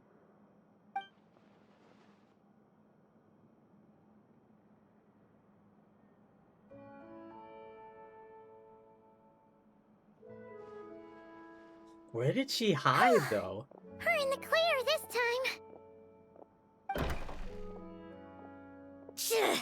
Ugh! Absolutely suffocating. You okay, Sandrone? Right as rain. Come on, let's go check the test results. It's time for me to go home. Wait, was she looking at the different...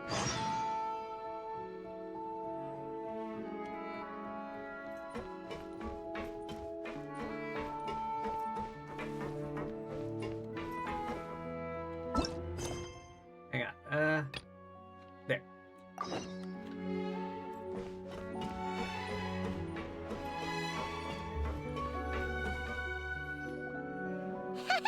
Paimon's having a bunch of fun filling up this aquarium. We only have the 3 things in here. Since Sandrone doesn't mind, we should definitely catch some more fishies and make this place extra beautiful. Should have done this before that last bit. Hey, you two. Come over here. Huh? Is everything all right? Here. This is for you. What is it? It's an underwater mobility device I've been working on. Huh? Wow! It's so kind of you, Sandrone. Like one of those water scooter type things? It's just a simple mechanical device. I saw the way you were catching fish and... how should I put this? It seemed somewhat... unsophisticated. To be perfectly frank, I found it quite difficult to watch. Was it really that bad? It was inefficient, unskilled, and completely and utterly inelegant. I'm sorry we subjected you to that. No need to apologize. Everyone has their own ways of doing things.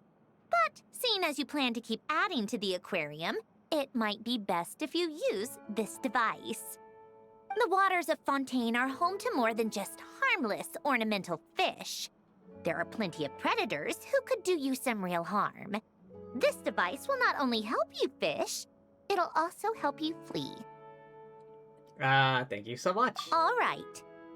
Oh, and if you're going for a swim, go now. And don't forget to tell me what you think of the device. I can always make more adjustments if you have any feedback. Okay. Oh, alright. Oh. Defeat and capture rare, dangerous creatures, precious collectibles, surface within time given. Approach most dangerous creatures after stunning them. Attack them until HP is reduced to minimum. Certain powerful creatures are marked with special icon.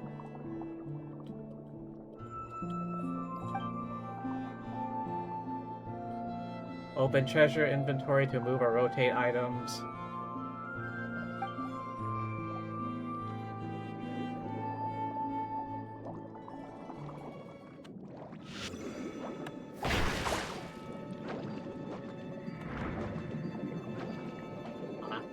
Did that not count?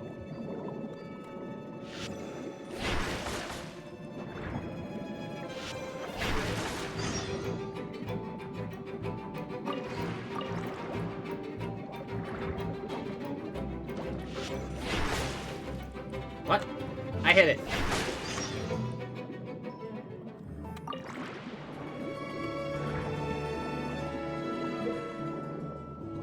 encounter various containers, consumable items.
Oh, okay.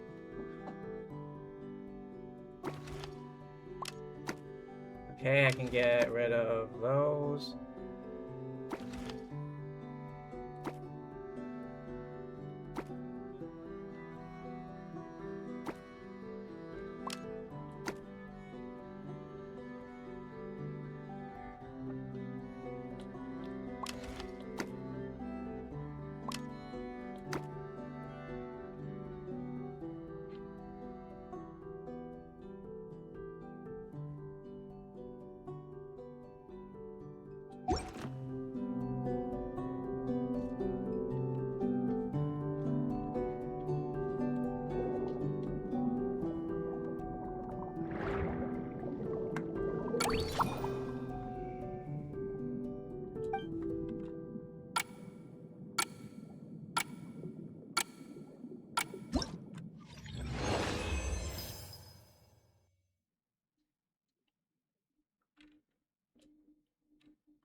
Okay. Kinda reminds me of Dave. Oh.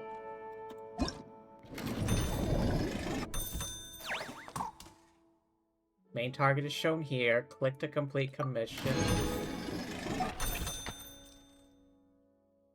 Earn a total of 2,000 funds.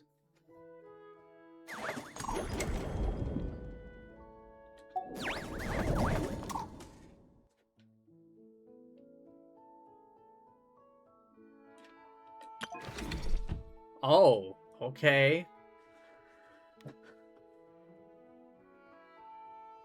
Wasn't quite expecting this.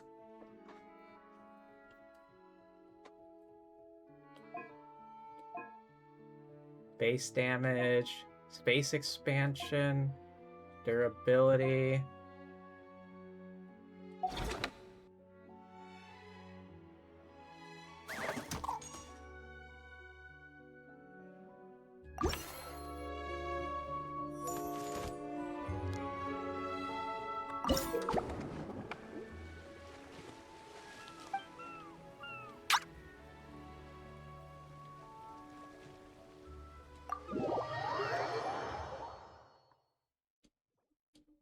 Oh yeah, speaking of Dave the Diver.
I'm in a good spot. I'm in a good spot.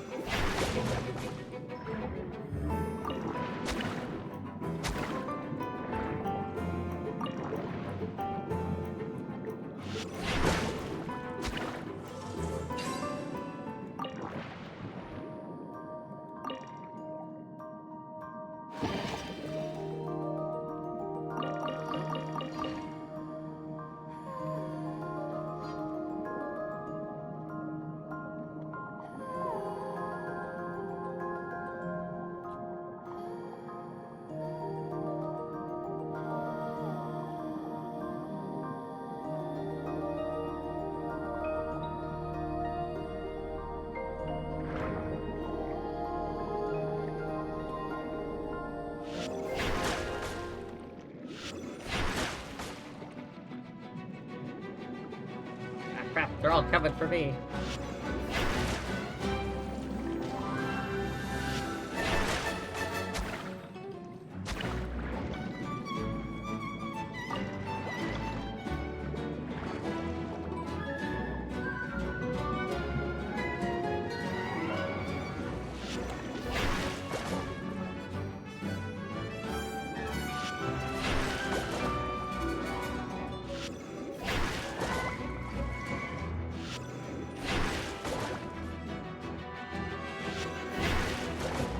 How nice of them to stay still.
Hello?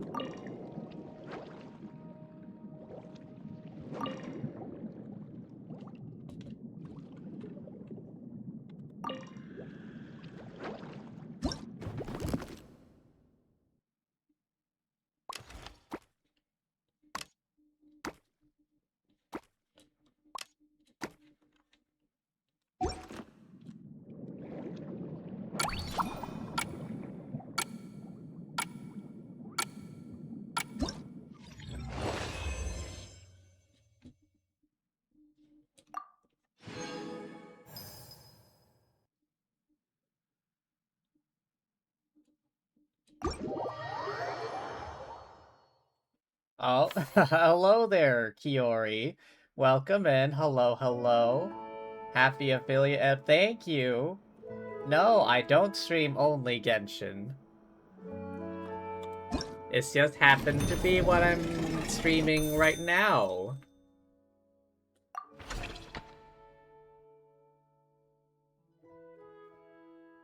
But you know, when new stuff comes out, you stream it, you know?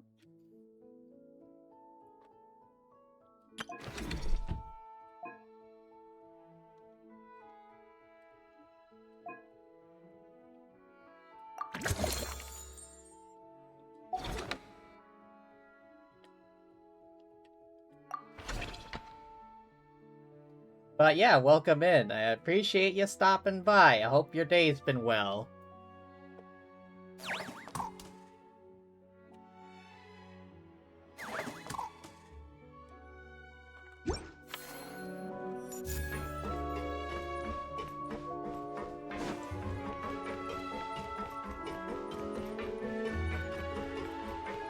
What can I do about these other tanks?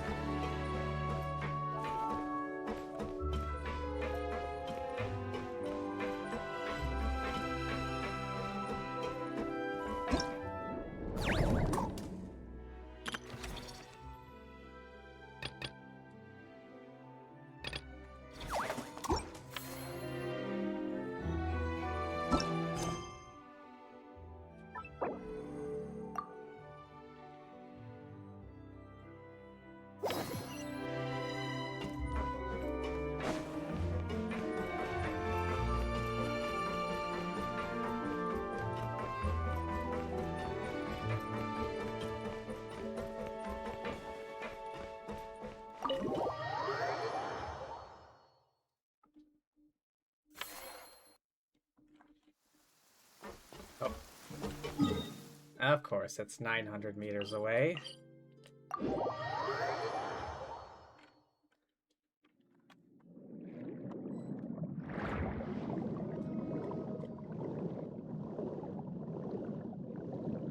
What's my most fave game? Oh, that's tough.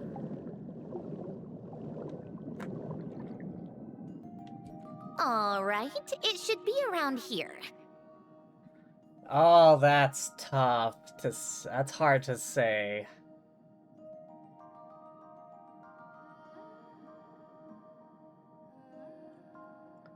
I think, though, personally, I have a fondness for Bethesda games because they kind of vibe with me. They don't require a lot of skill. They're, you know, fairly large open worlds, got plenty to do. Plus, you can mod the hell out of them. You can make them a completely different adventure if you so wished. But yeah, Skyrim, Fallout 4, and Starfield. They kind of embody, like, you know, the three main, like, genres, styles, settings that I like. Medieval fantasy, kind of a modern sci-fi-ish, and then far future sci-fi. But that's just me. I'm kind of basic. Give me some space. I'll activate the water insulating mechanism.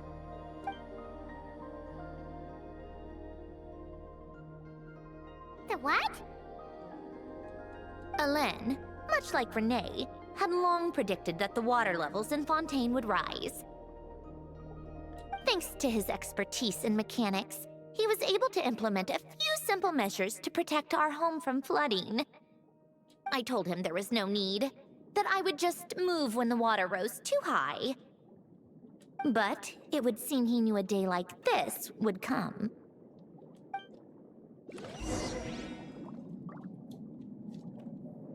All right, the silt has been cleared away.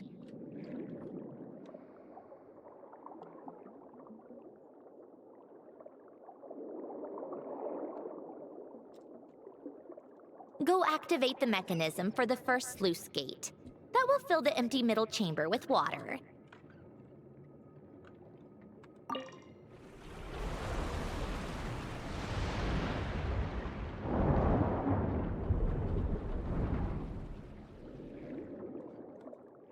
You like Arc Raiders, Minecraft, Fortnite, and horror games.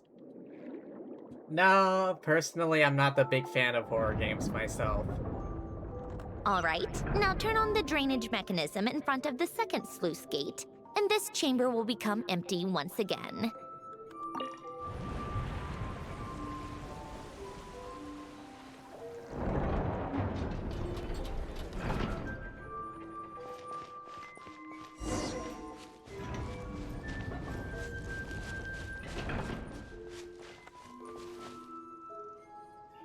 Wait a goddamn second.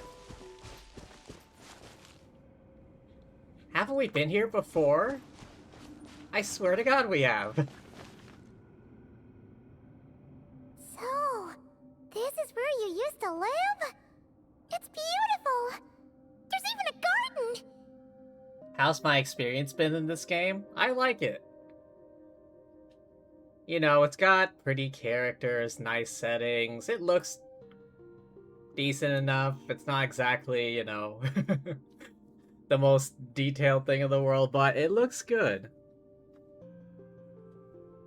The only problem is the fucking gacha. I hate 50-50. My luck is no good. Back when I lived here, it was my job to tend to the potted plants and flower beds. Still growing strong even after all this time. Who would have thought?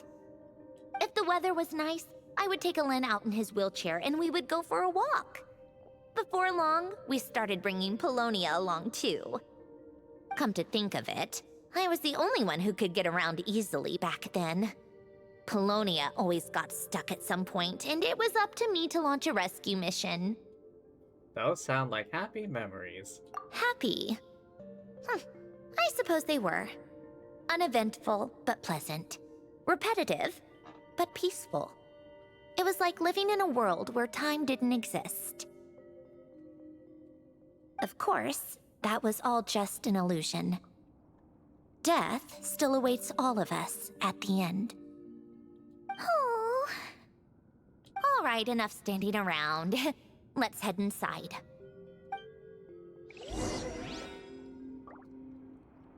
You want to try a new game? Well, there's plenty of options.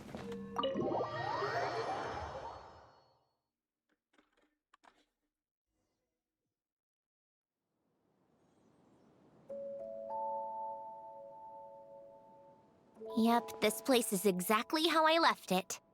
Nothing has changed.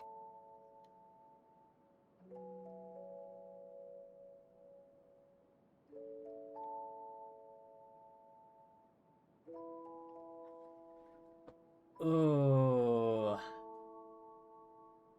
I'm not sure if I'm the right person to ask for game recommendations.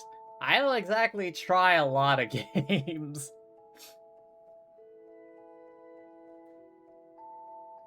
Because I tend to stick with like a few games that I know. I mean, watch YouTubers. They play plenty of games. You can see what they're like and, you know, without having to pay for it. Then if you... This? Genshin? Sure. I mean, it's free. It's free to play, but, you know, good luck, you know, with the gacha. What is it? Oh yeah, I got your notebook here. Huh? How did you get...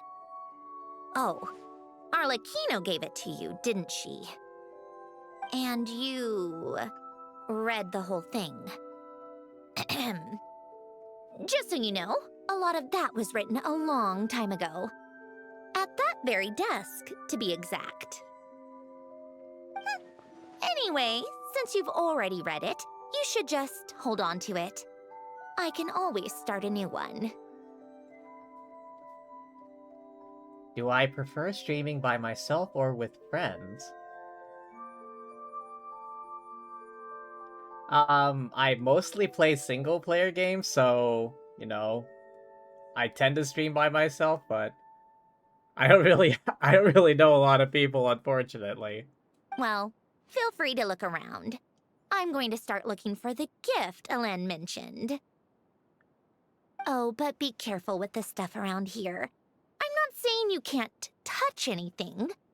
Just try not to choke on the dust. Old notes.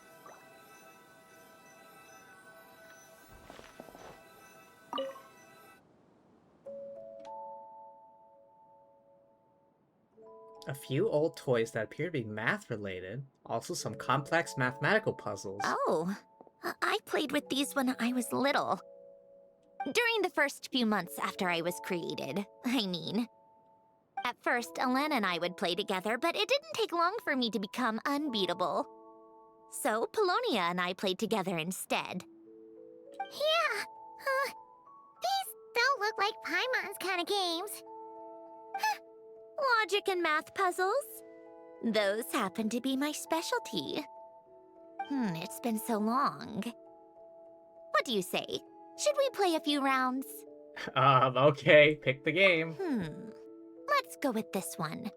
The gears on the left are stacked from largest to smallest.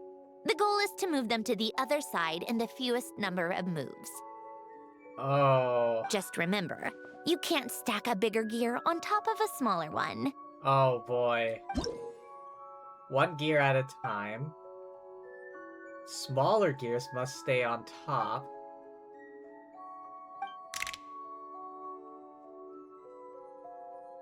Oh no. Alright, so first move.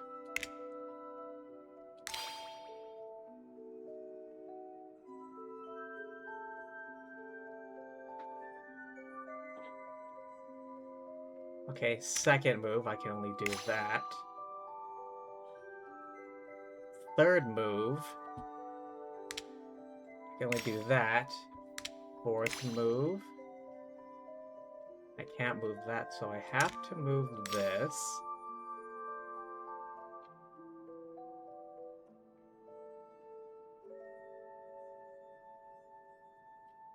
Oh, hell.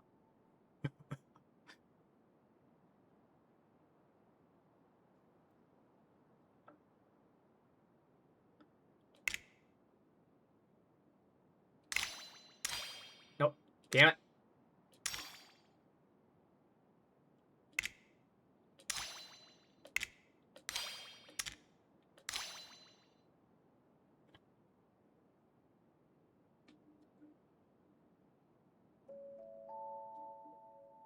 Oh my god.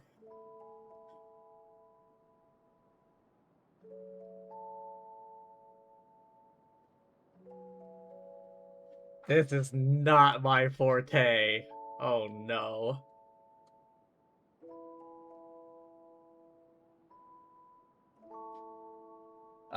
This is my own OC. Kind of. I just put together some pre-included assets in the program I used.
Looks like it took you a few extra moves.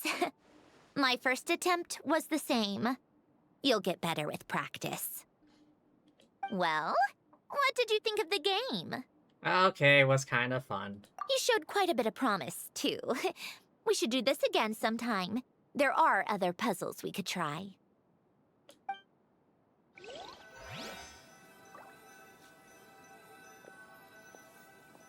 Okay, that took a bit of thinking, not gonna lie. A faded old picture. Wait, the people in this picture look kind of familiar. Hmm? Oh, this was taken when Hélène and Renee were both still at the Fontaine Research Institute. Before their falling out. In his later years, Hélène would often sit by the fireplace and stare at this picture, wearing an expression somewhere between guilt and longing. He said he sometimes regretted not helping his friend when he needed it most, even if just to stop him.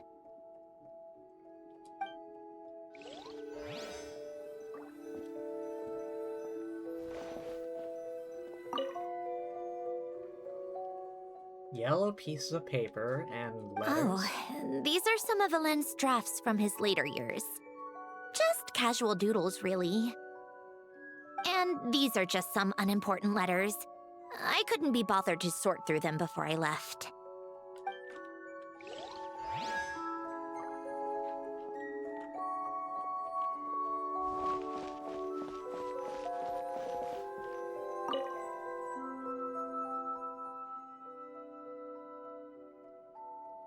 This was Hélène's workbench. Later on, of course, it became mine.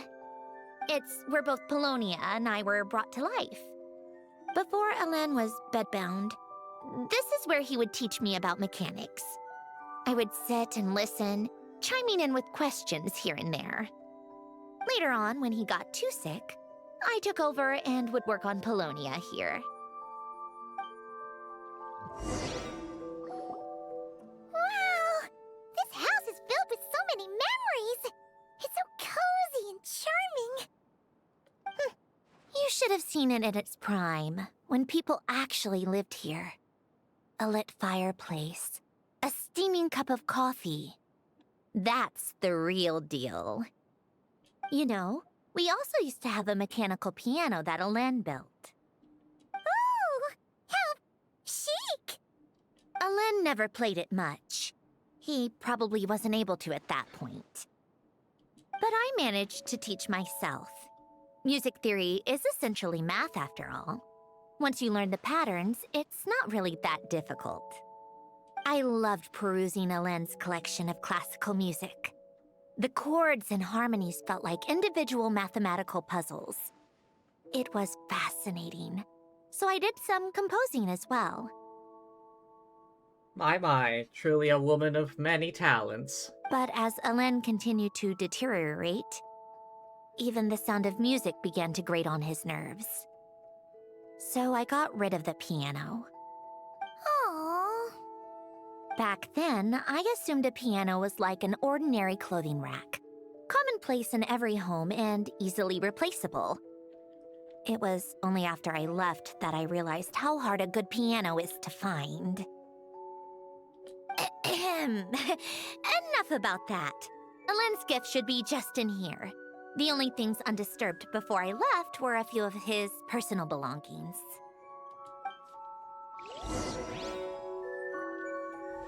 Alright, let's see what this is all about. Oh, there we go.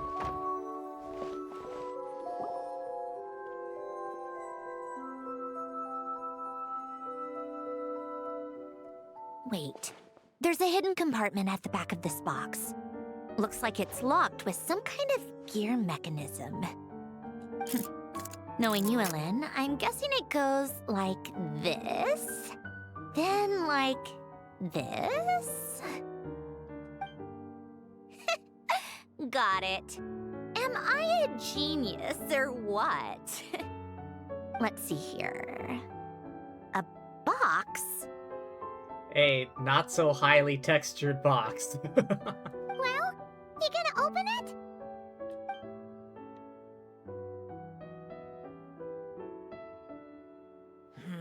It's heavier than I was expecting. Just how much stuff is in here? It's full of old photos and letters. A letter? And a bunch of junk underneath it. None of it seems that important. Well, this looks like a photo frame. Wait a second. This should be it. A cube? It's a multi-dimensional algorithmic core. Alen would use it to store information. Only Polonia and I have access. A multi-dimensional algorithmic core? All right, I'll start looking into the core and the letter.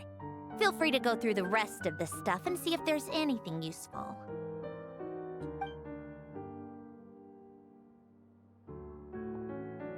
Okay. Hold on.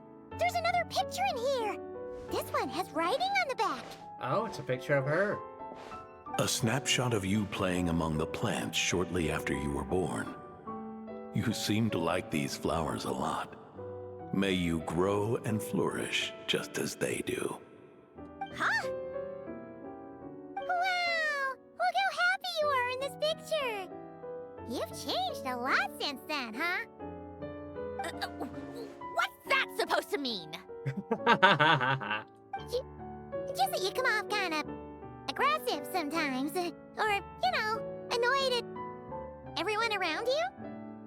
Well then, people should stop being so annoying. It's not like I'm the one with the problem. Of course not. Oh, here's something else. Looks like a piece of paper torn out from somewhere. Today, I solved another math puzzle and made a breakthrough on a construction problem the Institute has been stuck on for years. Am I a genius or what? Did she write that? No, wait, that's From now on, I should have people address me as Her Highness the Clockwork Princess, Unraveler of all reason. Nope. No more of that. I thought I tore this page out. You wrote this? Then how did it get... Wait, there's more writing at the bottom! You seem to have developed a distaste for this particular entry, considering I found it in the trash. I'm sorry, but I could not help but hold on to it. Forgive me. Helen! Don't be embarrassed. Everyone goes through a phase like that. Nonsense! I wasn't even the one who wrote that! It must have been Polonia. It's okay, we get it, Your Highness. That's enough. I told you it was Polonia. You know what? We're done with this. No more rifling around in the box. Just put it down and let me read the letter. Oh, that was hilarious. To my little clockwork princess. Guess it's for Polonia? Not another word. Got that? If you're reading this, You've most likely received the gift I left for you. I just hope you didn't stumble across all this while cleaning out my effects or something trivial like that. I once asked if there was something you wished for. Do you remember that? I wonder if time has changed your answer. Regardless, I have another gift. A formula that will allow you to come face to face with the anomaly inside of you. If you even still call her that. Why this gift? To understand that, allow me to wax poetic on the soul once again.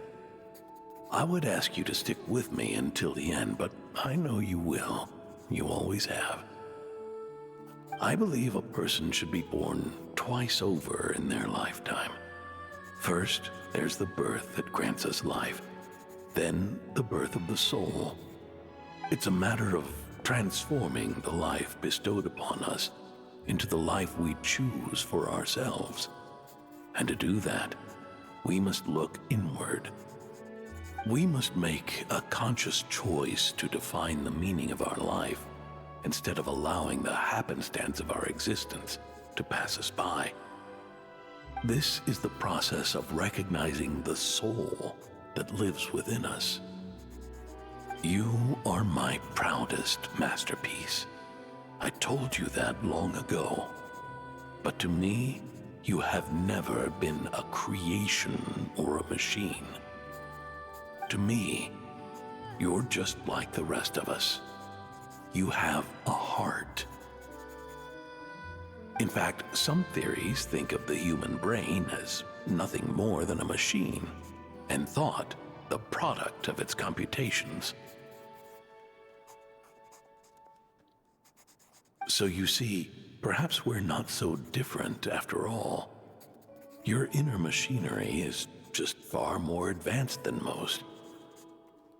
No matter how one looks at it, the heart is a complex thing, a place where logic and reason collide with our emotions.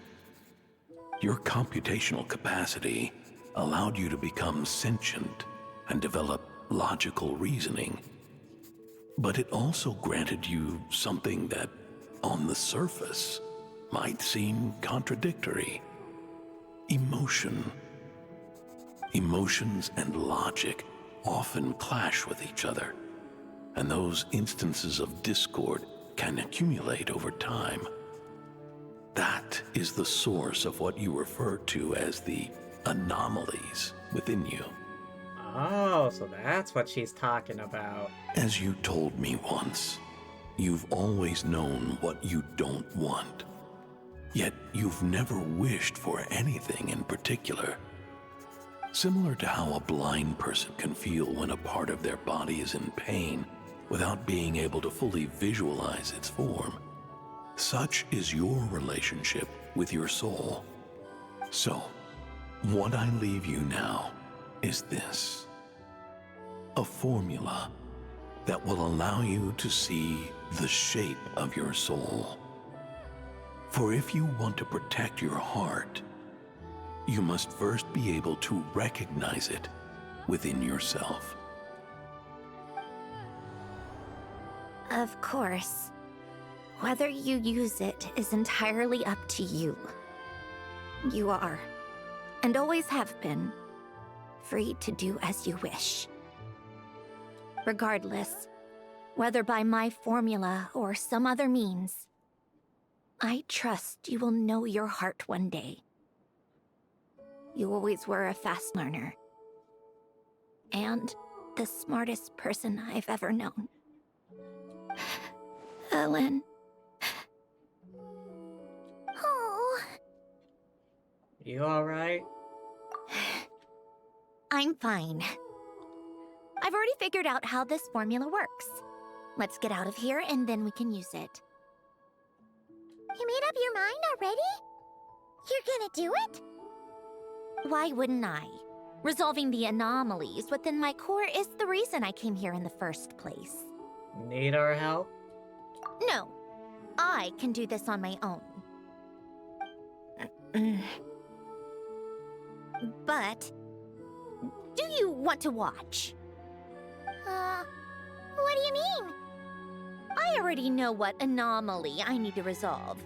Like Alen said, she's an amalgamation of all the times my logic algorithms have clashed with my emotions. And by resolve, you mean that literally, or...? Yes.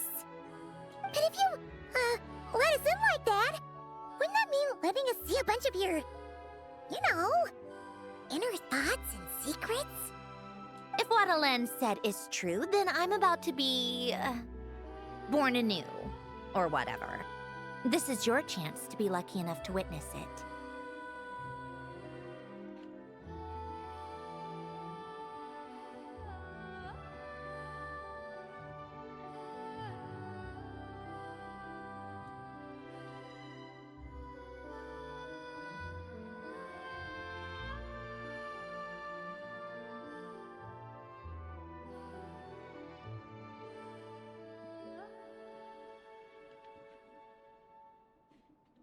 Besides, you already read my whole diary. When it comes to keeping my innermost thoughts to myself, well, I think that ship has sailed. You're really sure about this?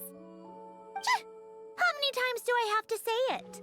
I finally let you in as, friends, and you want to question it. I'm not gonna offer a second time. Then we'd be honored. Enough with the mushy stuff. Just follow me.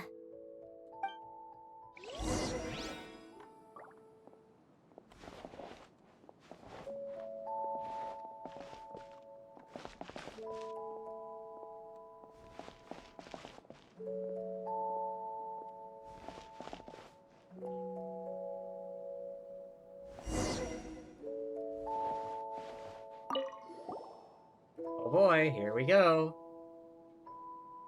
All right. With the numerological array, I can construct a simple formula that will allow you to experience what I see and hear in real time.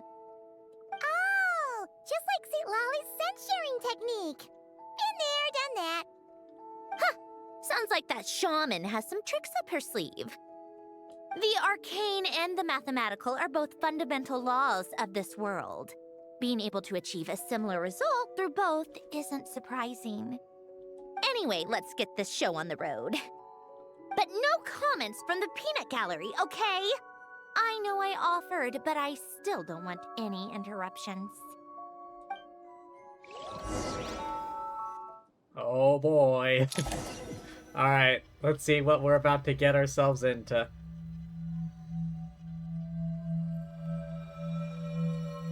Is this my heart?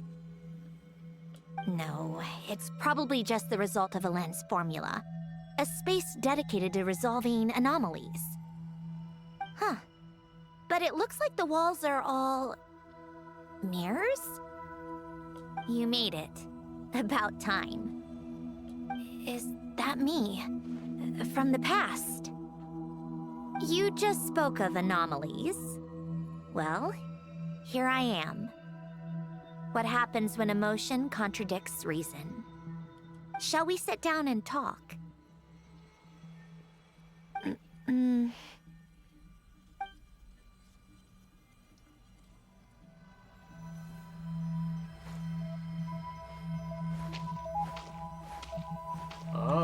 one's mirroring.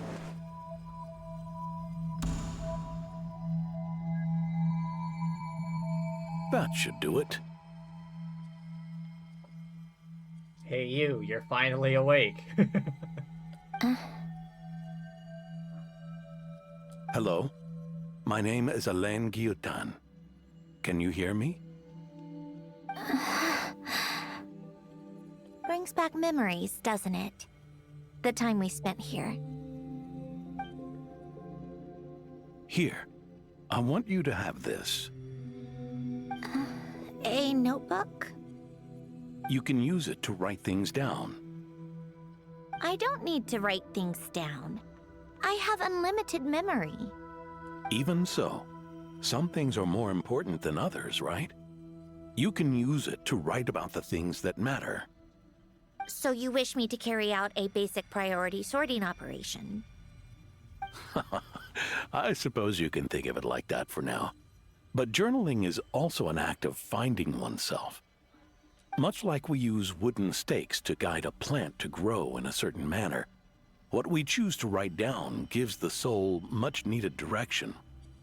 In the act of choosing what to forget and what to hold on to, we decide what kind of person we want to become. I don't understand.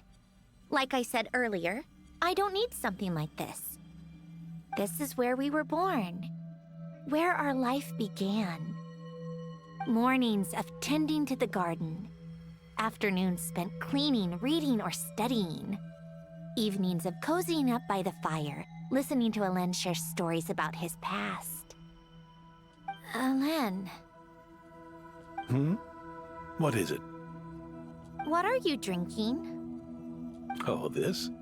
It's coffee. It, makes me more productive. I want to try it. Oh, okay. Here.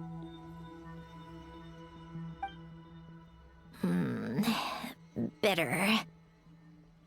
Speaking of, why did you design me with senses? Taste, smell, touch. Well, I'm not quite sure. It just felt like the right thing to do.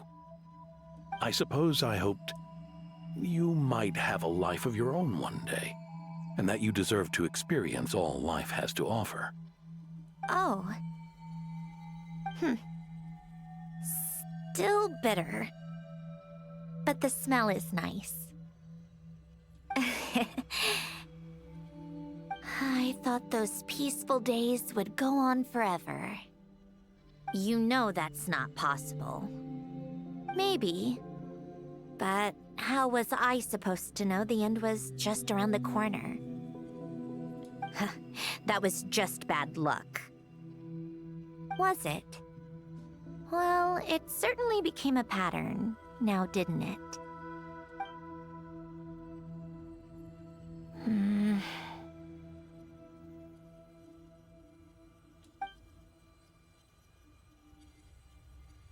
Over time, one of the habits we picked up from Alain was a love of coffee. We even took to hosting tea parties. A machine acting like a human. Kind of laughable, right? I suppose that's just what I'm used to. Yeah, that's just what we're used to. Hey, this place isn't half bad. Great spot for a party. More and more people seem to be showing up to my tea parties uninvited. Anyone care to explain? Can you blame me? I saw Columbina leading Capitano somewhere, and I had to see what that was about. Really? I had simply asked Columbina where I might find Arlecchino. I have business to discuss with her, and Columbina suggested looking here. Tartaglia and I were unaware that this was a private gathering. Apologies for the intrusion. It won't be for long. Whatever. Just add it to the list of annoying things that have happened today. What's one more? Since you're here, you might as well stay for a cup of tea. See? Told you she wouldn't mind. Much obliged, Sandrone. Well, look who we have here. Good thing I brought extra desserts. This has turned into quite the occasion. When was the last time we heard her voice? Damn. Probably when she died. I mean... Capitano, I was just about to go find you. Pardon the intrusion. Rest assured, I won't sully your gathering with talk of work. We can have our discussion later. Spoken like a true gentleman. A certain unmannered 11th seat could learn a thing or two. You know, you really should start being nicer to me, Rosaline. Or I might just snatch that 8th seat right out from under you. I'd like to see you try. Hey, no fighting at the tea party. If you're gonna fight, take it outside. The only mess I plan on cleaning up is tea-related. Meanwhile... I still don't understand how our quiet afternoon turned into such a crowded gathering. One by one, people just kept barging in. And then, one by one, they left without a word. I mean, Rosalind died, so... Yeah, pretty annoying, huh?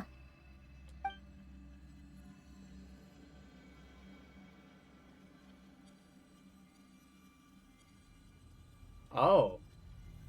I remember this.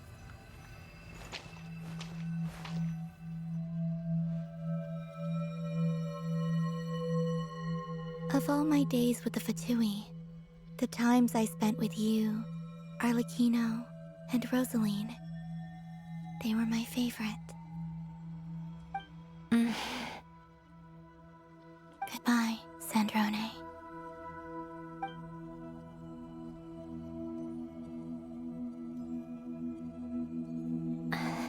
Don't go, Columbina. We should have just said that. Why didn't we? If we had, would the story have had a different ending? She couldn't stay. There was no future for her here. She would have just faded away. You're right. I suppose that's why you call me an anomaly. Every time you make a decision, there's a voice inside your heart. My voice, asking to contradict all logic and reason. Why didn't we make her stay? Is it worse to fight for something just to lose it? Or not to have fought at all?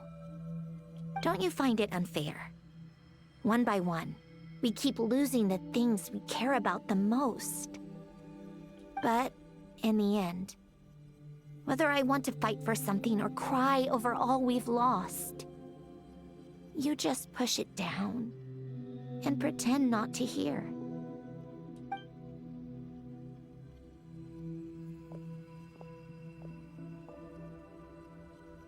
Oh, alright, what's... Oh, this one. The part where she died.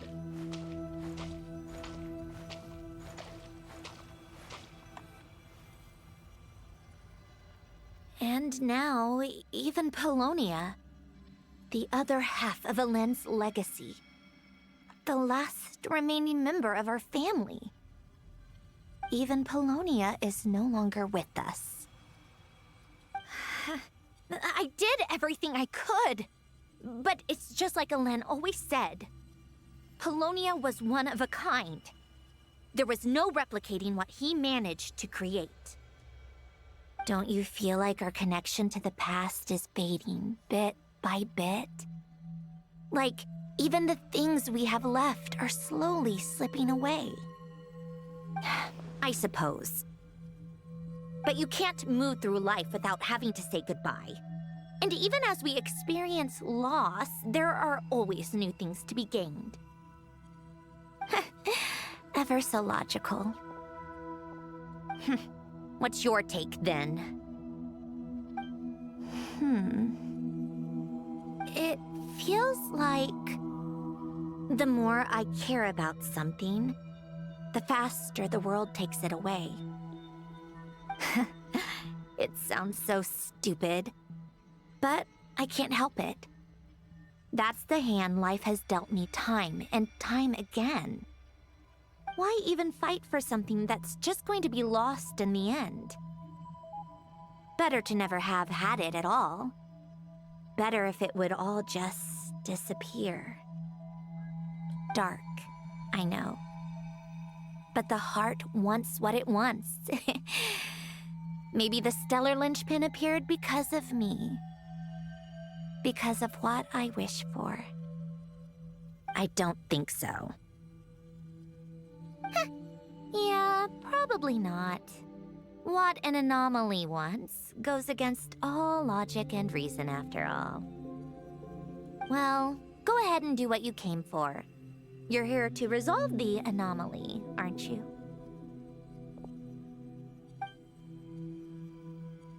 Yes. What's it gonna be?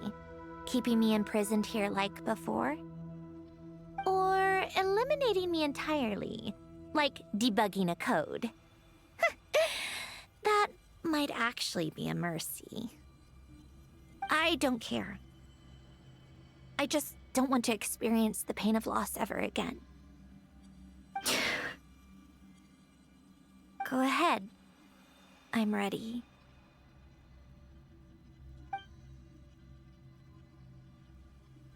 Oh? Oh, okay, it's a whole thing. Alright.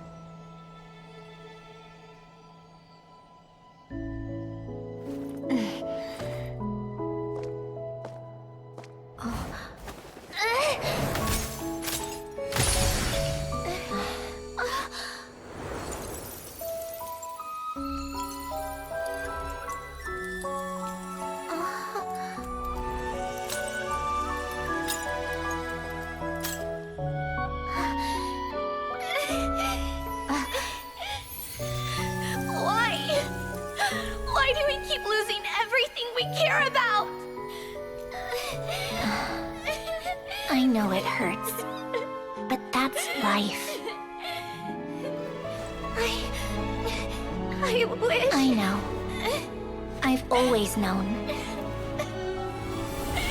Because we've been one all along.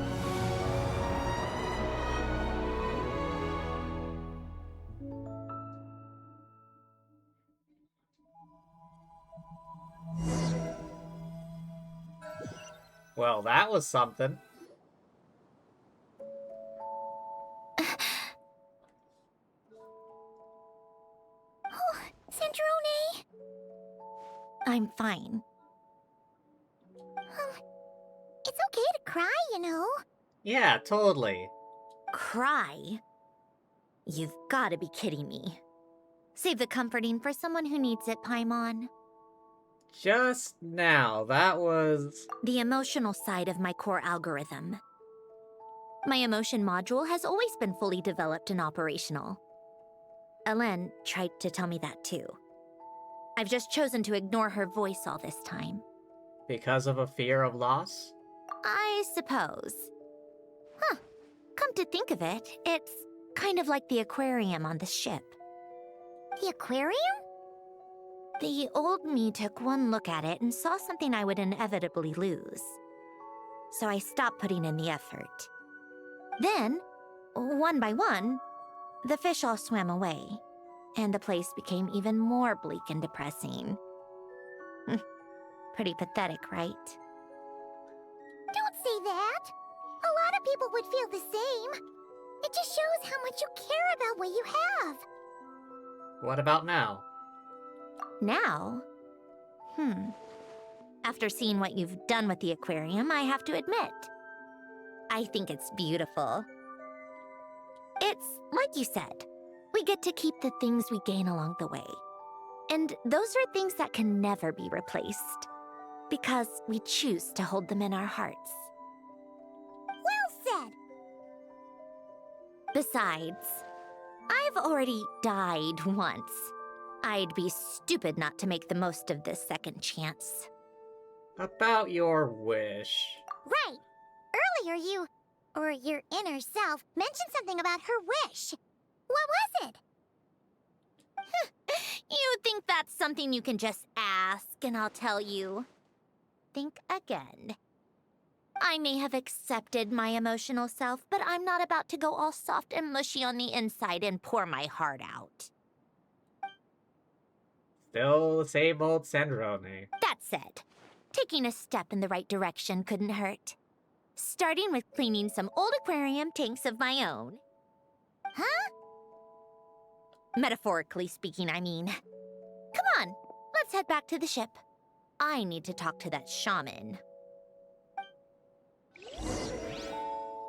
Quite the emotional journey.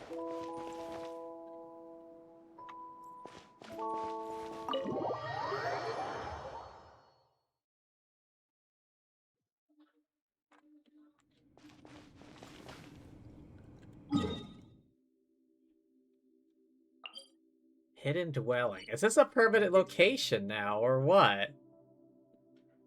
Surely not.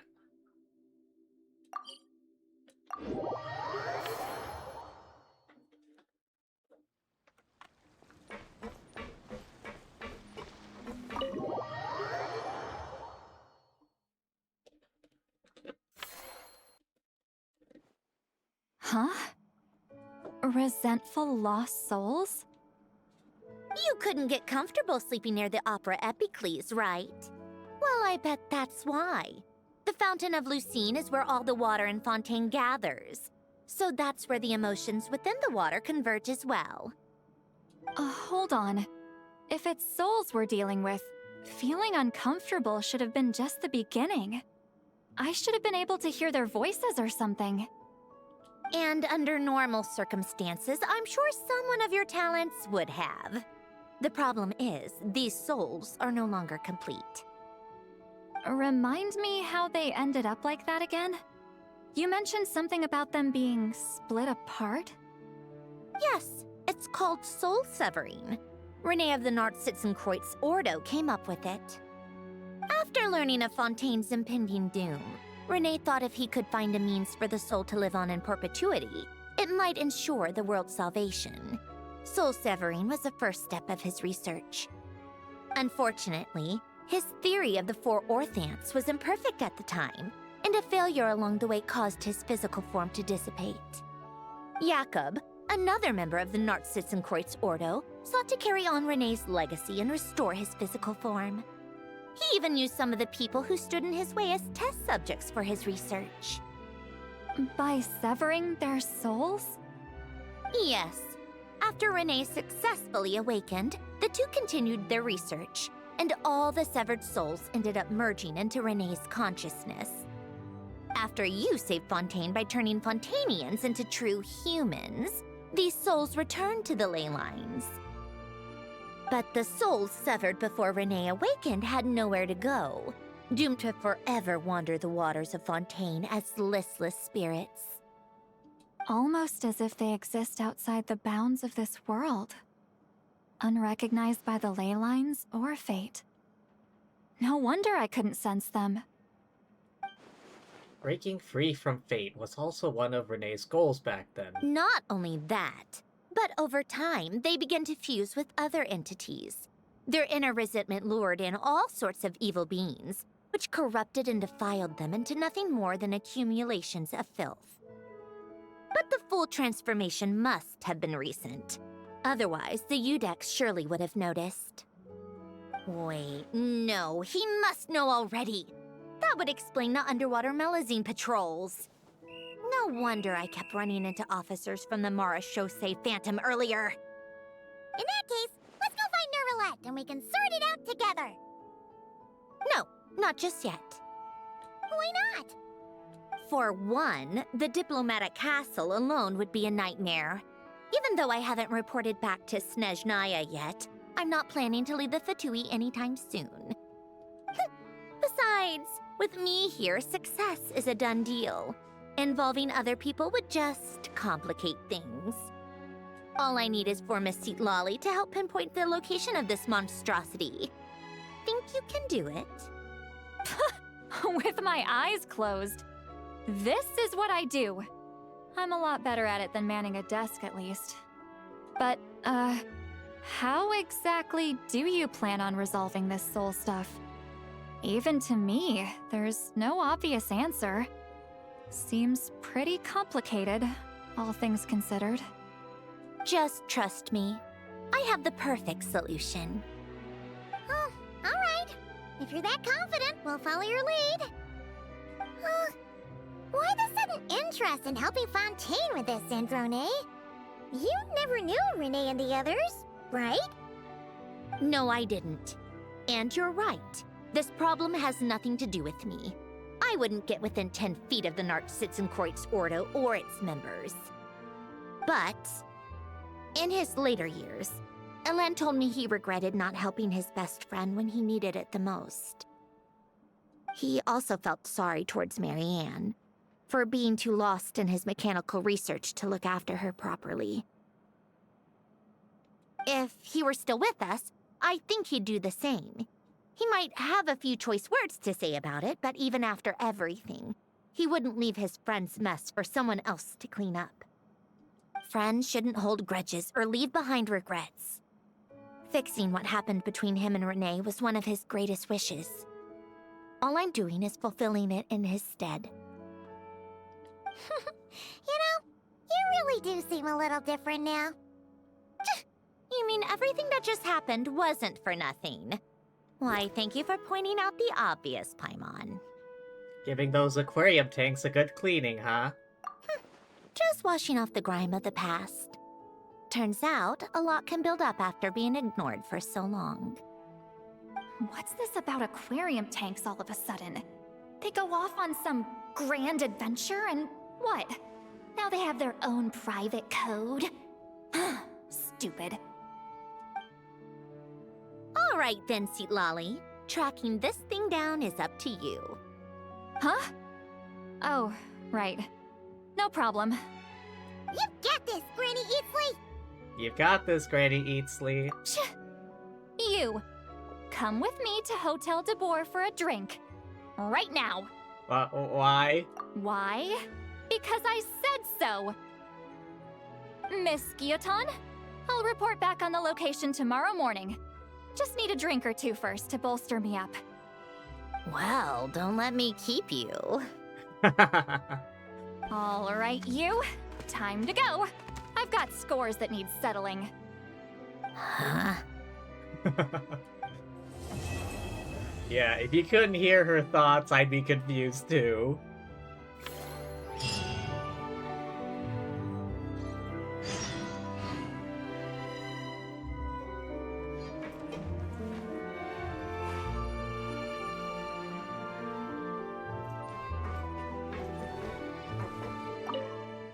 Listless, abandoned souls. An accumulation of resentment and filth.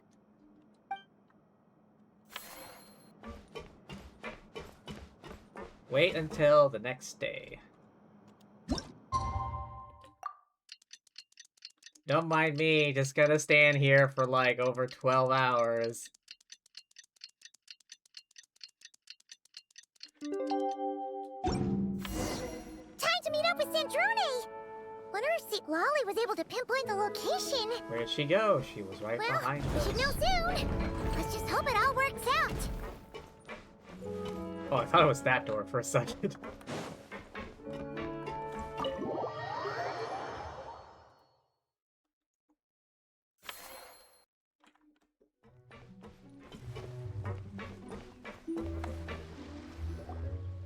Seat Lolly sure drank a lot last night, huh? Wonder if she's even awake. Good morning. Columbina! Oh, you sure know how to make an entrance. What are you doing here? We just finished filming a last-minute scene, so I came up to get some fresh air. The others are still down below discussing what the final scene should be. You mean, how it should end? Yes, they're torn between whether the heroine should reunite with her old friend or not. Ah, because the whole point is that she came to her friend's homeland to search for her, right? Oh, Paimon almost forgot the plot! Almost. Yes. Director Farina and Miss Chiori think a tragic ending where the two never meet would be more poignant. But Director Xavier thinks having the two reunite would make for a more touching and heartwarming ending. What do you think? Me? I'm not sure. On a personal level, of course I want to see her again. Of course I want to experience that moment where we reunite. Even if it's just for the cameras. But that means an actor would have to take her place. And that makes me feel... Well, I guess you'll just have to find out for yourself, Columbina. Oh. Don't stress about that for now. Huh? Yeah, don't look so worried. Making a film is supposed to be fun. But besides, it's all gonna work out. You can trust Paimon on that. Yeah, sure. Work out? How? You'll find out. You will see for yourself. Ooh, mysterious. Well, you know. It'll all get tied up in a nice little bow. You'll see. Yep, exactly. Okay, I trust you. I'll just focus on having fun for now. Well, well, look who we have here. Traveler and Paimon. Oh, the lighting specialist and clapper loader that never were. Yeah. We kinda went AWOL, didn't we? Sorry about that. Seriously, don't worry about it. Everything's going smoothly on our end, so just do what you need to do. We'll make it up to ya. You seem to be in better spirits now, Miss Columbina. I apologize if our earlier discussion put you on the spot. It's okay, I'm fine now. The Traveler and Paimon talked me through it. So, what are your thoughts on the ending then? Should we have them reunite, or not? We should tie everything up in bows. Huh?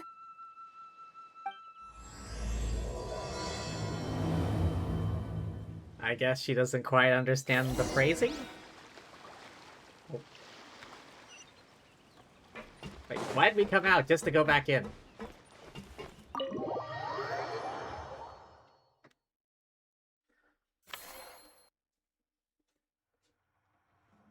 Ziwali! We're here!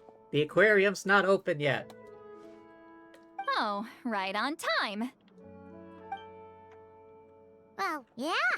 We weren't the ones who drank our weight in alcohol yesterday. What? Are you suggesting Granny can't handle her liquor? It takes a lot more than that to get me drunk. Really? 'Cause, you stopped making sense after a while. Did I? Huh. News to me. I didn't say anything too crazy, I hope. Let's see. You spent half an hour bad-mouthing Auroron, half an hour complaining about work, an hour talking about light novels, and, Paimon kind of fell asleep after that. Are they gone?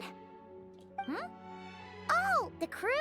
Yeah, we bumped into them on the deck, but they just left. Wait, but now that everything with your core is sorted out, what's stopping you from seeing Columbina? She misses you a lot. I just want to deal with this mess first. Besides, this is a perfect chance to make her jump for once. I have to plan it out more. But enough about that. Were you able to pinpoint the location of our target? Of course! When Granny Eatsley promises something, she delivers. Great, let's see. Morte region. Wait, this is the Tower of Gestalt. The place the souls were severed. Is that the source of the resentment? Or is it the Narcissus Kreutz Ordo in general? Let me come with. This thing's movement isn't fixed. If it's not at this location when we get there, I can use a ritual to summon it. You've already gone to more than enough trouble. We can always use a shielder. Bring her along, Sandrone. I don't mind. These old bones have nothing better to do anyway. Summoning a spirit isn't going to do me in. Besides, if I don't go, They'll just have more inside jokes I can't join in on. Oh, hello there, Eloan. Welcome in. How do you do? Thank you for the happy affiliate anniversary message. Appreciate it. Hope the weather's treating you well. It's rather warm where I live. But, you know, you get used to it. Kind of. All right, then. I appreciate it.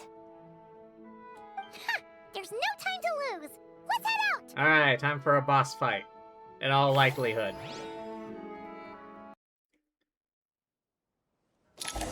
I just wish I knew what kind of boss it was. Ah, this place again. Wait. I finished this world quest a long time ago. What would have happened if you didn't finish this world quest? What if you're a new player? Oh, that's an idea.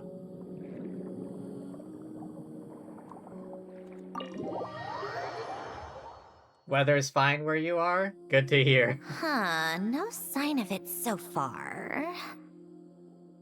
Should I start the summoning ritual? Let's drain the water from this floor of the tower first. It'll make it easier to move around.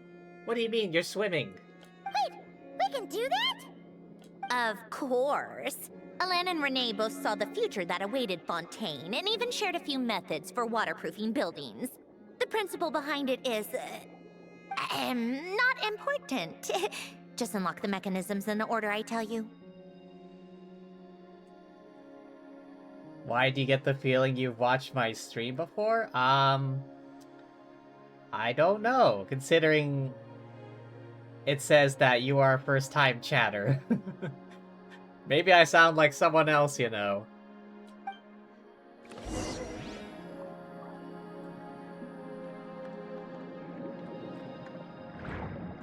Oh, nope, this way.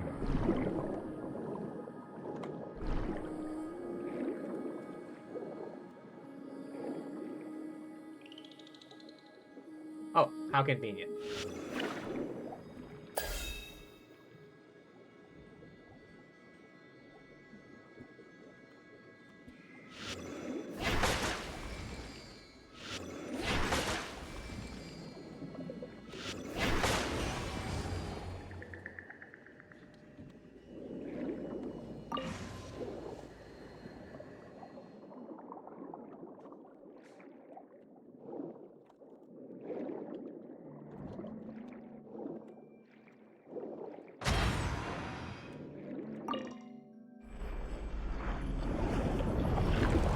Oh, there goes the water. That would have been handy the first time around.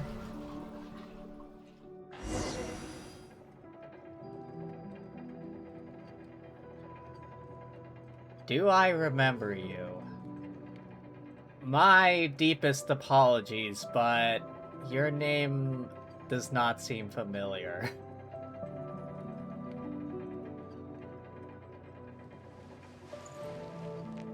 But like I said, on OBS here, it says that you are first time, to me, it says you're first time chatter. So, unless you went by a different name or something.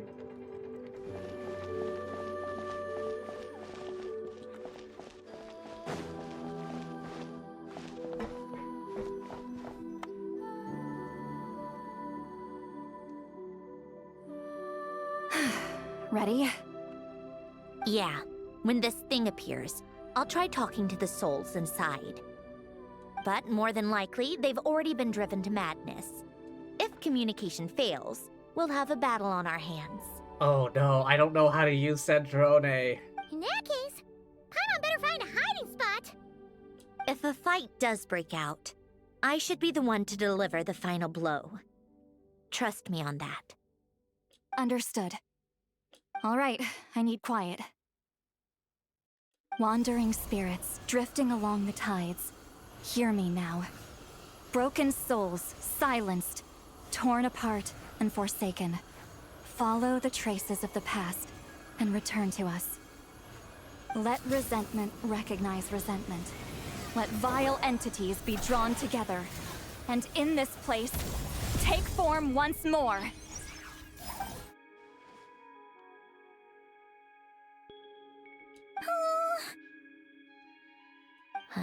What now? Is that it? This is exactly why I deal in math, not magic. How are we supposed to know what stage the spell is at? It's like there's no logic to speak of. Behind you. Mechanical science is so much easier to...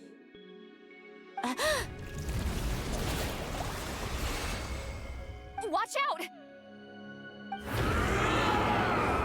Oh, it's this kind of thing. Hey, you! Or whoever's inside of you. I need you to listen to me. I'm a descendant of Fontaine's Lord Artificer, Hélène Guillotin. I can make you whole again and return you to the ley lines. You just need to work with me here.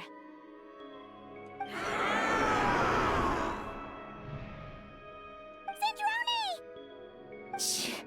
Looks like talking this out is off the table. All right, plan B. Time to blow off some steam.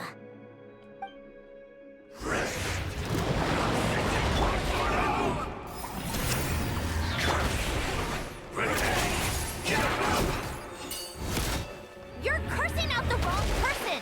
I didn't even know them!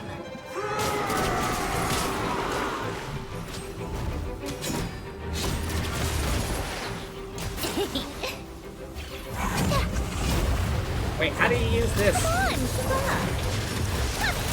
Oh, okay, that's how you use this. Fulfill our pact! How tiresome.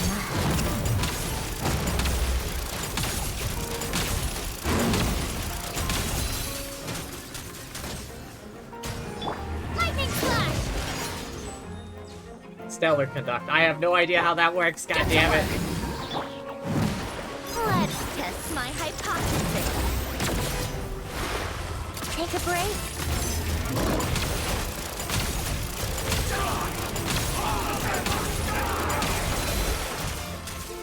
Most of them already did. But you still have a chance to return to the ley lines and reunite with your family. Just work with me here. Oh, okay. Oh, alright.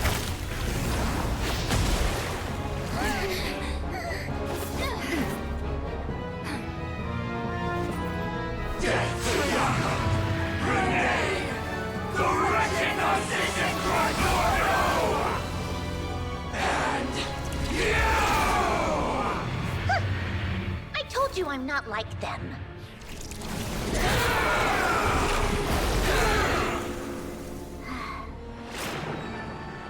I'm stronger. Inverted. World formula. Reversion.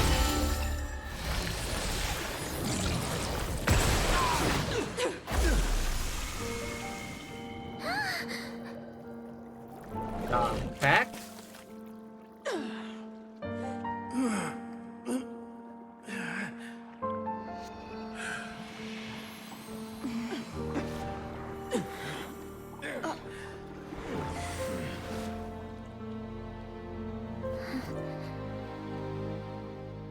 Be at peace among the tides.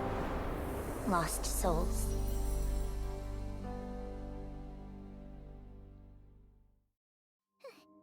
Is it over? Sure seems like it. Yep, told you it'd be a piece of cake.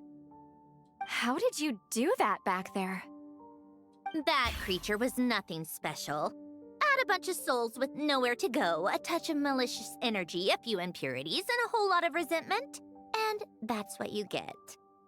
All I did was separate the original souls from the rest of the filth, allowing them to be accepted by the current rules of the world.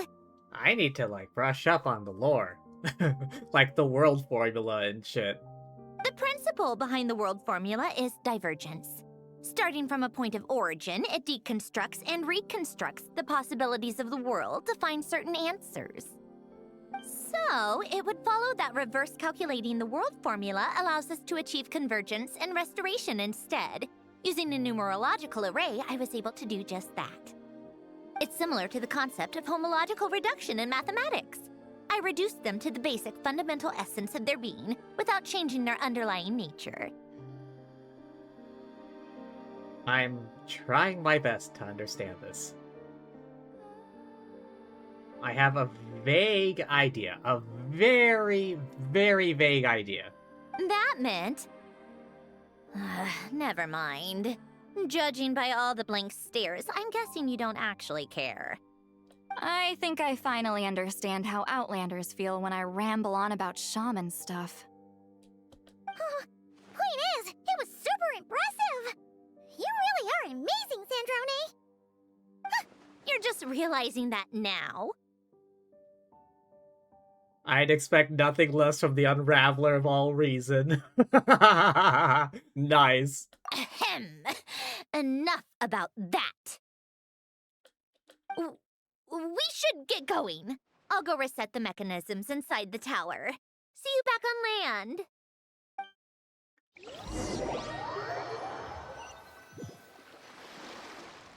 Well, that's one old mess for the books. Glad to have that over and done with. Feels nice to do a good deed every once in a while. You helped everyone out a bunch and not cry, too. Kinda seems like you're just a good person at heart. Alan really rubbed off on you. I wouldn't be so sure. I'll be heading back to the Fatui soon enough. You two are too trusting sometimes. Well, at the very least, we know we can trust you. Fine. Just don't say I didn't warn you when it comes back to bite you. Well, where to next? Back to the ship? Yeah! Your personal business, the Narcissism thing, it's all resolved. That means you can see the people that need seeing now, right, Centroni? Oh, everyone's gonna be so happy you're back! You wouldn't catch me dead admitting to this before, but... yeah, I really have missed everyone. Columbina's a special case, though. This time, I'm definitely getting her back for all her annoying antics over the years.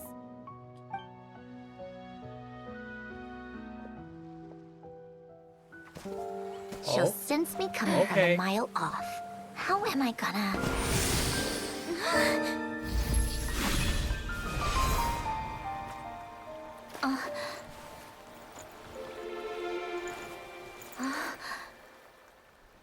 Sandrone? Is it really you? You're back? You didn't tell me. You avoided me. Why?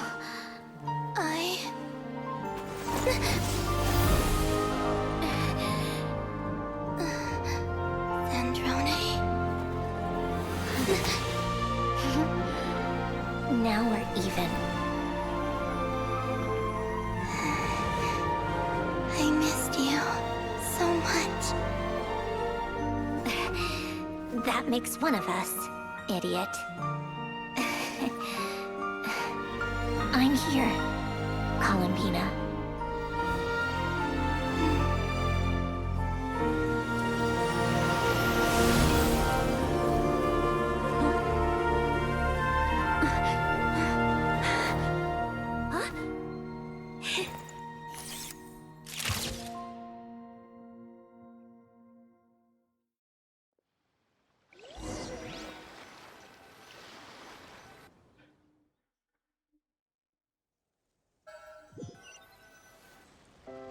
Yep, I know how you feel.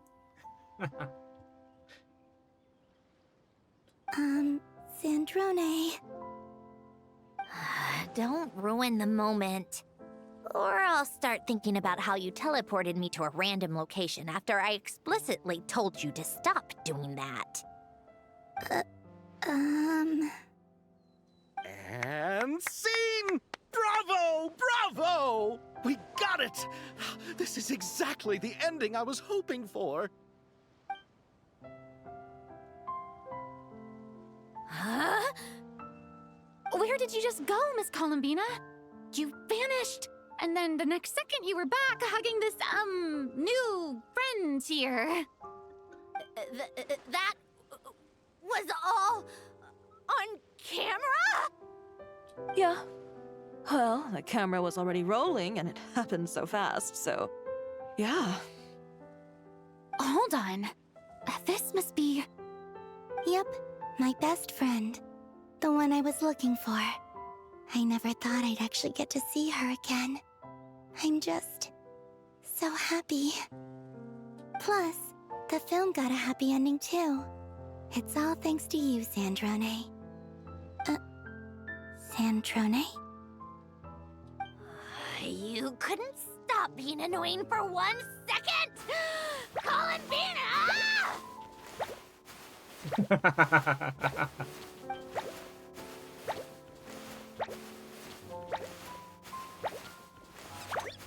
That's all, folks.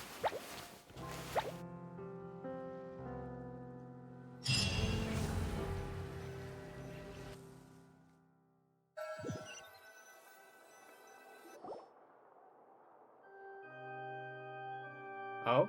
Ah, Finn. Oh, god damn it, I can't read any of that. I don't know the Tibet lettering alphabet system. I have no idea what any of that said.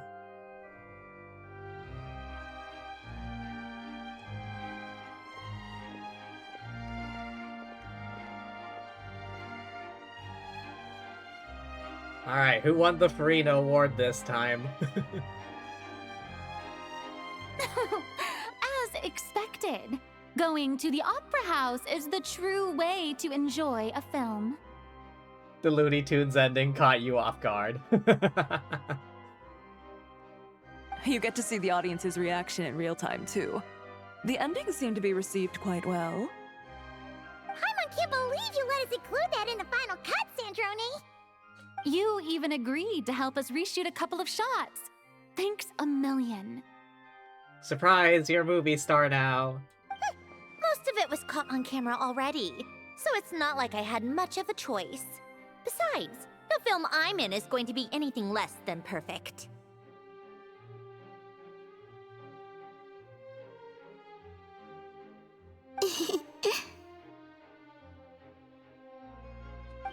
What are you laughing at? Nothing. It was just interesting to see us on screen together. I'm glad this moment is going to be preserved forever.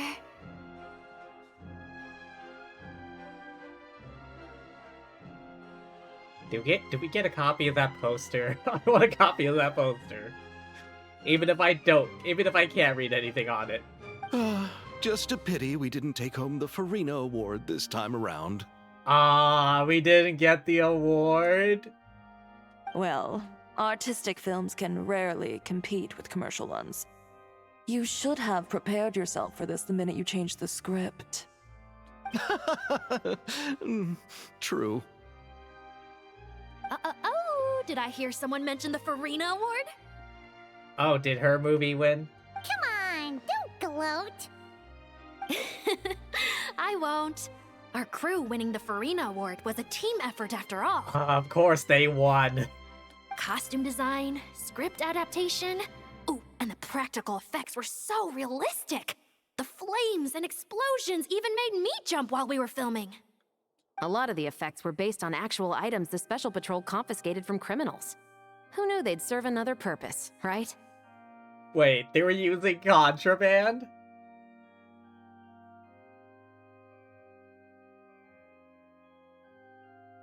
But it turned out amazing! Really brought the thrilling scenes from the novel to life. Fontaine's film industry is seriously impressive. I still can't get over the fact that they were using contraband as part of filmmaking. Which film did you vote for, Silali? Isn't it obvious? Great Detective Herlock, of course! That's the whole reason I'm here! You all should be proud, though. A lot of critics are saying really good things about your film, too. The character whose story is being played as the main character. Does it always seem like that? Well, I mean, that's why they're the main character. Longing and loss? searching for something even after it's gone. It's a film that makes you think about life and how important it is to explore those themes. Well, that is what the art of storytelling is for. Watching a film with friends is so much fun! There's so much to talk about! Ooh, let's throw a celebration later then! We're all old friends. Oh, we could find a place and chat to our heart's content. How about the Winglet? That's perfect! Friends and family are more than welcome too. So if you want to bring people, don't be shy. You all can head over first and make yourselves at home. I'll bring over some refreshments in a bit. I just have one more stop to make first. Can I come? Us too? Fine. Not like you'd listen if I tried to stop you.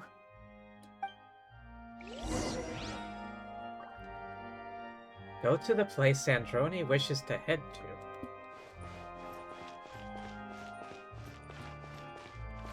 I want to steal the poster. Quick, Navia, cut it off the wall.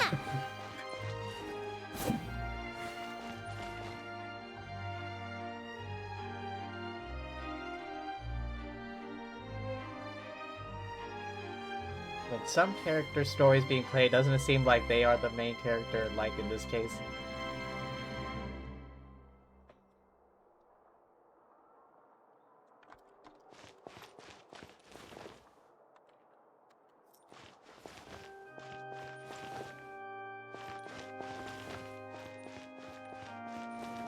Dang, I want to get a shot of that.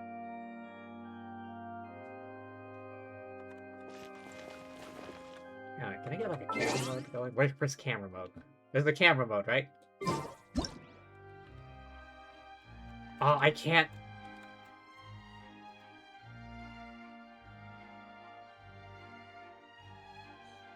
I want to like move the camera up, like in altitude.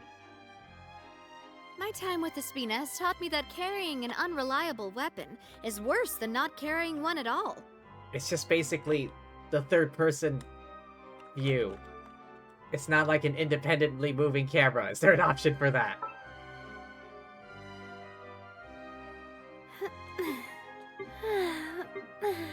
Background blur? No. Oh.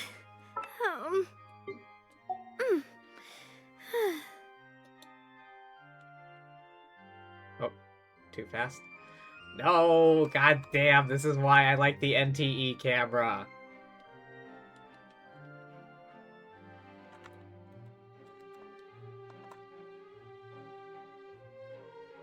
I don't want to angle myself up. I want to move like the position really of the wanna go camera traveling. itself. I don't mind where we go, as long as I have my friends with me.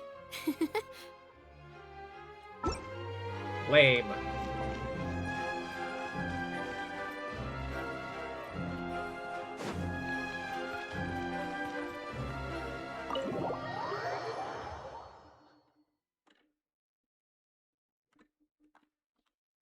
Lame, I say. Wait, where does she want to go? And a house here? You really want to go here? Oh. Above here. How do I get back up there?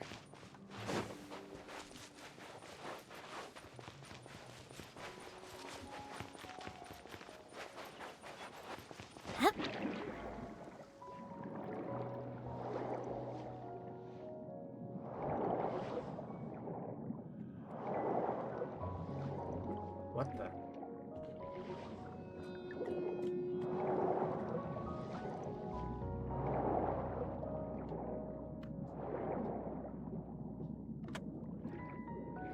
Oh, here.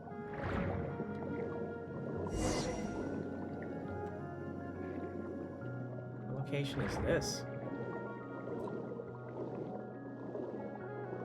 How have I never seen this place before?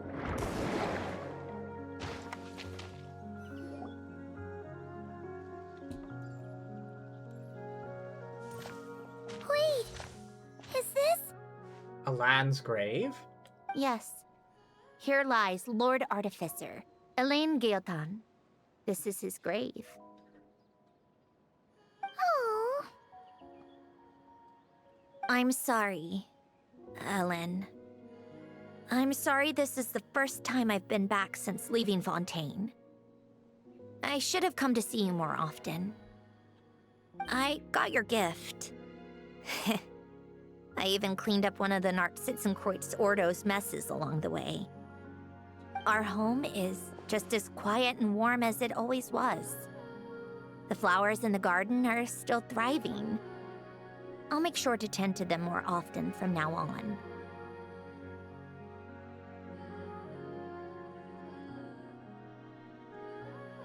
Polonia received irreparable damage in battle. I should have taken better care of your invention. I'm sorry.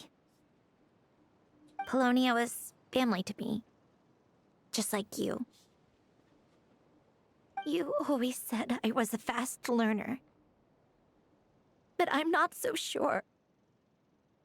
It took me far too long to learn the things that truly matter. I never said this to you back then, but... thank you for creating me. For giving me the chance to experience life. Being your family meant everything to me. Absolutely everything.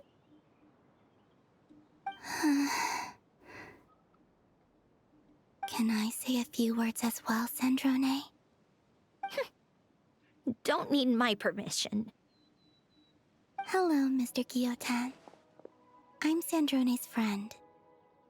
You don't need to worry. Sandrone is doing great.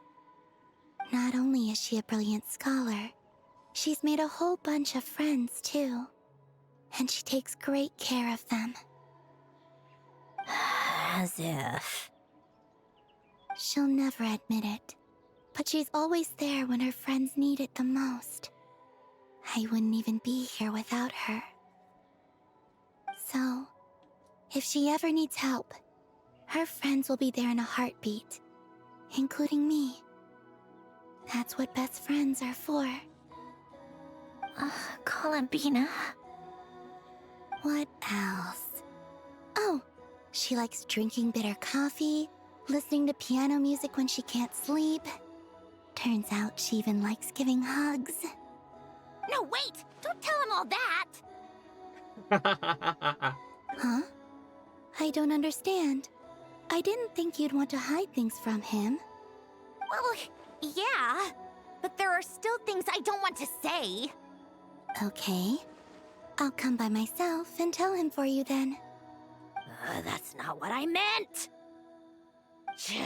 Alright. Enough with the speeches. If no one has anything else to add, let's just leave it there. Should we say a few words too? Kinda seems like Columbina said it all. Let's leave a flower. Oh, great idea!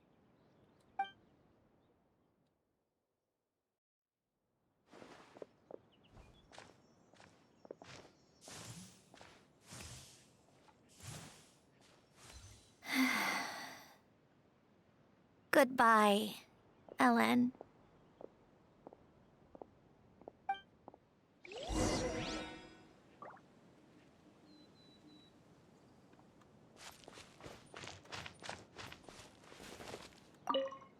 Oh, his epitaph.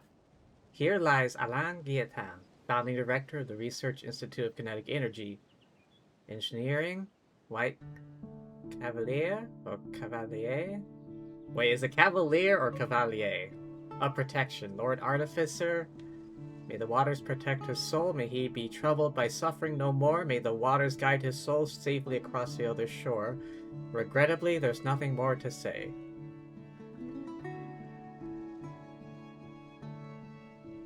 Yes, I can see the chat. Of course I'm locked in. Why wouldn't I be?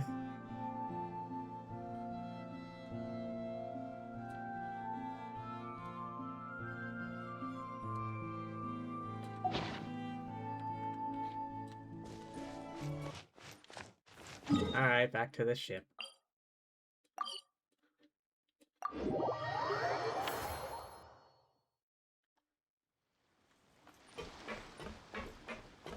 Time for the party, I think?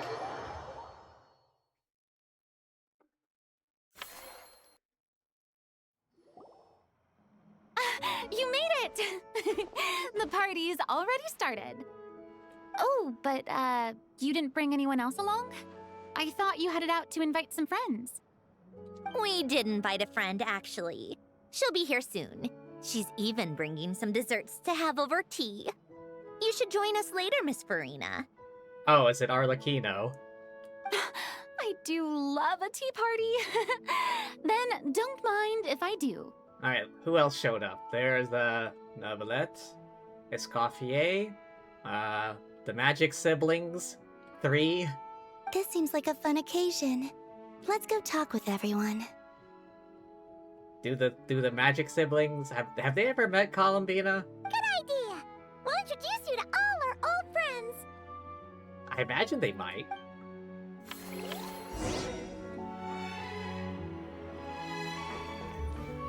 Time for some magic. Granny, it's Lee.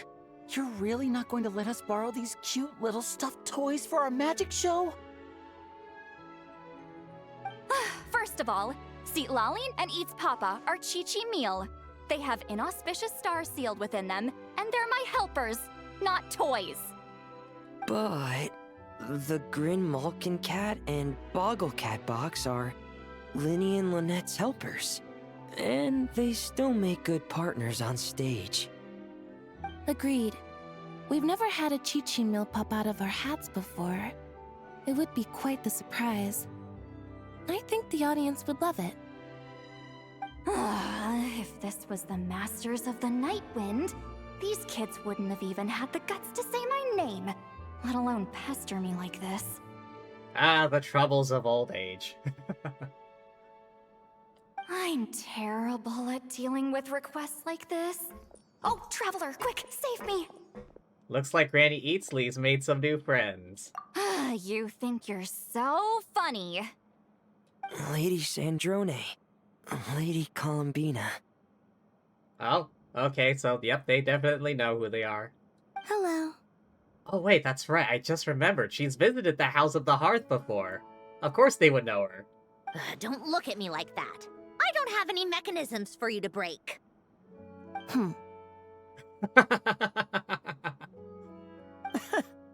Don't be fooled by my sister's demeanor, Lady Sandrone. She's just as delighted as the rest of us to have you back. Well, I suppose when I'm not so busy, I could find some time when Arlecchino is around and bring over a few gifts to the House of the Hearth. You're too kind, Lady Sandrone. I'm sure just your visit alone would make Father more than happy. I just need to borrow them for a bit. I'll pull them out of my hat, give them a quick hug, then give them straight back. When did hugging become a part of it? Oh! I could lend you Pear, so you have something to hug in the meantime. He gives really good hugs. You mean that robotic penguin thing? I don't need something to hug in the meantime. The issue was never the hugs. How about this? You can have 2 VIP tickets right next to each other. Excellent view. Right next to each other?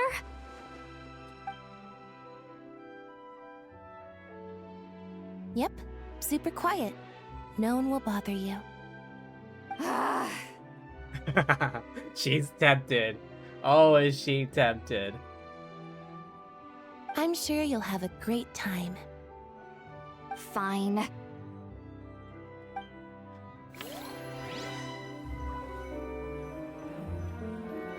Any last words?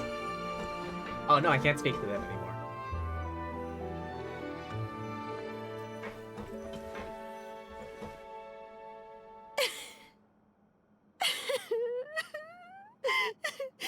What a dream come true! For once, it all worked out! I can die without regrets!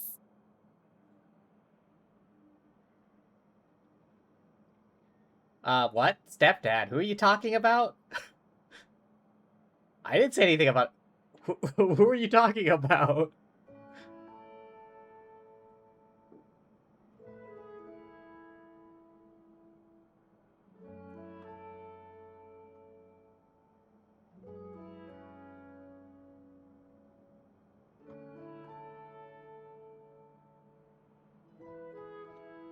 Hello?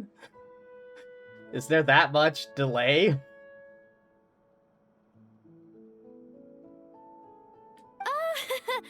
Let's not get too ahead of ourselves, Director Lapine Pauline. What was in that piece of cake you just handed her, Escoffier? Maritime flowers, eggs, flour, same as all the other pieces. What, you think I tampered with it? Playing a detective in real life now too, are we? Oh, it's so delicious. I'm so happy. My life has peaked. Wow.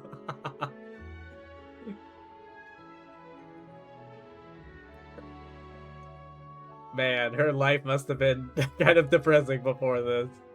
Miss Lapine Pauline, look who I brought! Master! Wait, what happened to your face? Why are you crying?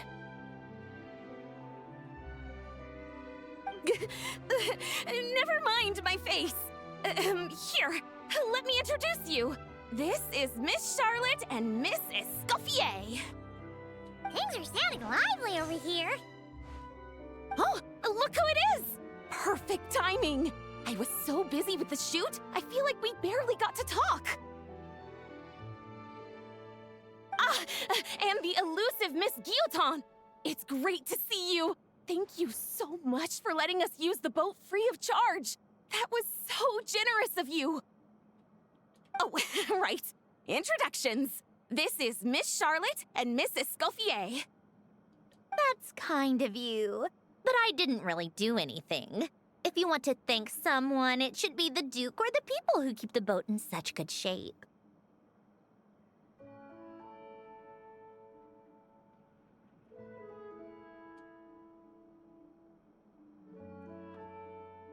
I never said such a thing.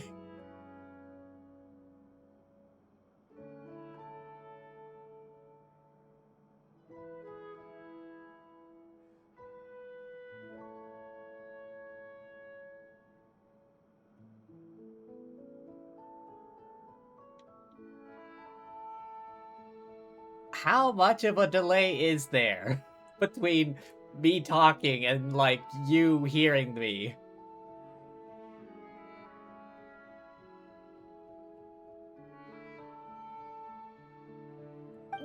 Right. I'll head over in a bit and do just that.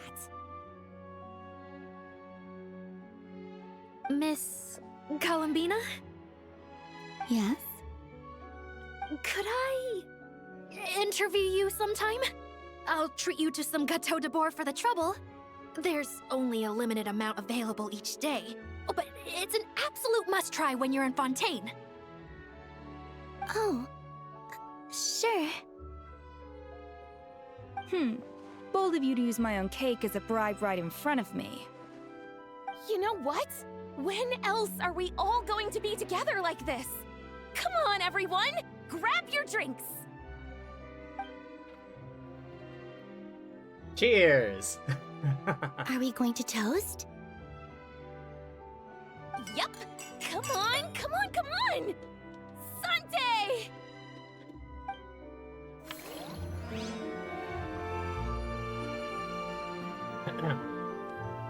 Okay, we talked to the magic siblings, we talked to the chef and the journalist. Ah yes, the shooty squad. You made it. Sorry for starting the celebrations without you. Don't worry about it. No worries at all. We're just glad everyone's having such a great time. Oh, right. You've probably seen them around already, but let us introduce you for real. This is... Miss Columbina and Miss Guillotin, right? We saw the film you were in. It was so touching. Yep. This one started bawling her eyes out right next to me in the theater. I know. I didn't bring nearly enough tissues. Thanks. We saw your film too. I memorized all your names. Oh, guess we can skip the introductions then. Our effects were pretty over the top, right? Some of the extras in the big scenes were actual members of the Spina di Rosula.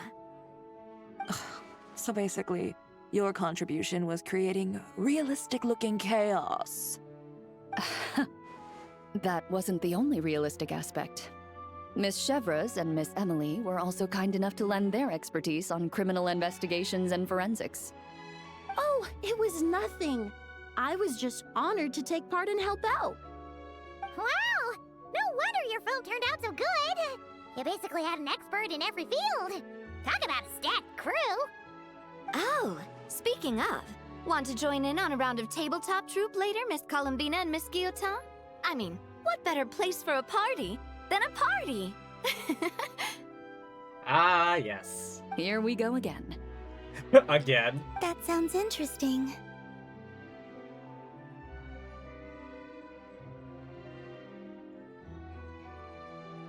Oh yeah, I did make this guy.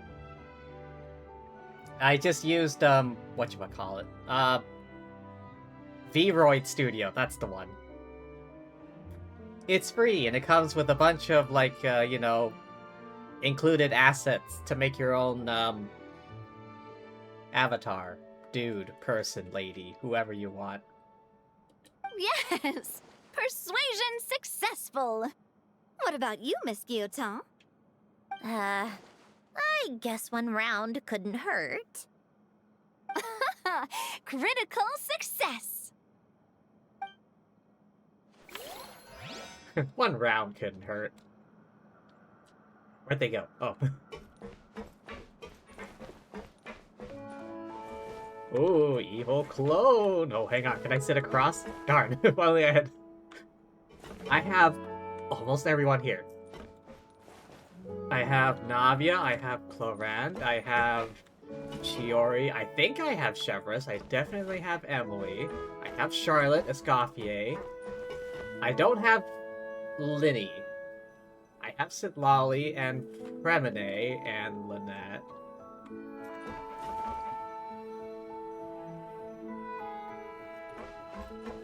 Oh, I don't have these two either. Wait a second! Mr. Baptiste and Veronique! You're here! Weren't they arrested last time? Friends of yours? Veronique is the prop manager for Musketeer Pictures, and Mr. Baptiste is the author of The Two Musketeers! Yeah, former prop manager. Now we're just two criminals serving our time. Have you been? Thanks to Duke Risley and Nurse Sigewin looking out for us. Not too bad, actually. Wait, weren't they siblings? You make it sound like I'm giving you special treatment. I just think the method of justice you chose to pursue is one people can respect. You are far too modest, Your Grace. The only reason we were even able to come to the surface for the festival is because you fought for it. It's also just good for the physical and mental health of the prisoners in general. Anyway, I suppose I have you to thank for keeping the Winglet in such good shape. I never knew she could look so striking. I didn't do anything special. It was mostly the Traveler and the others. Don't sell yourself short, Miss Guillotin. You are the current captain, after all. In light of that, I have to ask, do you mind if I leave up some of the installations so the people back at the fortress can also enjoy the aquarium? Oh, he wants to keep the aquarium. Huh? Like I said before, I just think it would be good for the inmates who clean and maintain the Winglet to see their work put to good use. I have not gotten that far in the event. Besides, maintaining an aquarium is sure to be a lot more interesting than scrubbing rust off the walls and deck. Of course I don't mind. I'm grateful you even want to keep it. Great. Then it's decided. That's amazing, Sandrone. We should go hang out at the Fortress of Meripede later, then. You do know you just invited me to hang out in prison, don't you?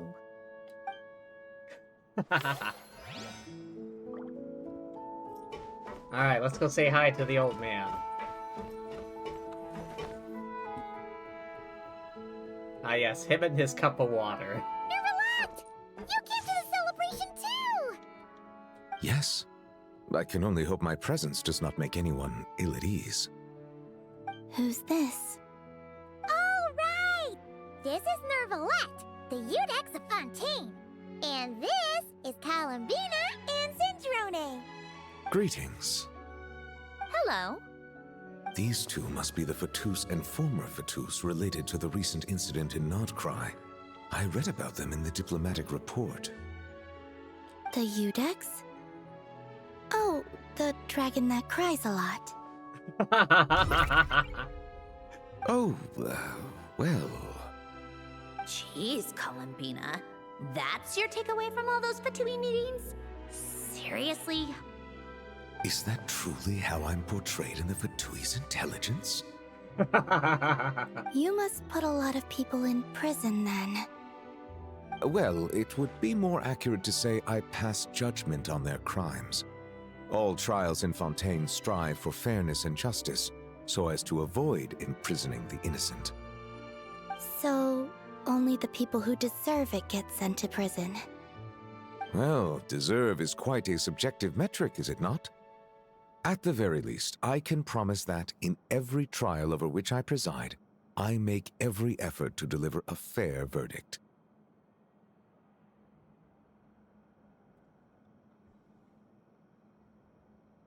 Am I happy with it? You talking about the model? Yeah, sure.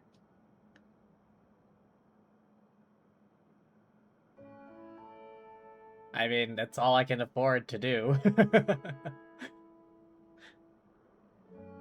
I mean, it's all my PC can really handle anyhow.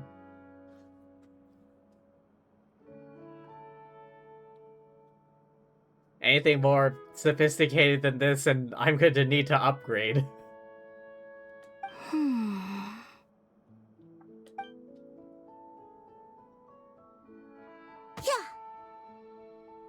Oh, for the love of... what is she doing now? You seem like a good dragon. Not the kind that throws people in prison for no reason. I think we can get along just fine. Well, thank you? Then she punched me because... Sorry, Nervalette. She thinks that's a sign of friendship. Where does she even pick up weird habits like that? Blame Chevras. Ah, I see. I believe I have observed people on the streets of Fontaine expressing affection in a similar manner. No, I'm not a full-time streamer. I wish I could be, but this doesn't exactly pay the bills. I suppose I now know what it feels like. Yes, quite abrupt. You know, these two are surprisingly alike. Oh, looks like Arlecchino's here. Come on, Columbina. Let's go have ourselves a tea party. Oh, is she?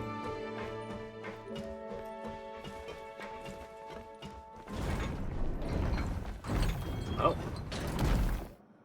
Well, it's been quite some time since the three of us gathered to drink tea like this. Yes, but your tea is as good as ever, Cendrone. Of course it is. The pastries you brought aren't half bad either, Arlecchino. I'm glad to hear it. Are they to your liking, Miss Farina? If I remember correctly, this particular cake is your favorite. Yes, thank you. The tea and pastries are absolutely delicious. I can't believe I'm casually sipping tea with 3 harbingers. Or are some of them former harbingers? Who knows? I think Arlecchino and Cendrone are still harbingers. Columbina is not. Due to diplomatic reasons at the time, our last tea party was rather tense. Wasn't it, Miss Farina? You have my apologies. But this is simply a casual gathering of close friends. So I do hope you can relax and enjoy yourself. Of course! I appreciate the hospitality, in both cases. Next time, let me be the one to treat all of you. So what is paying the bills? I do have a full-time job.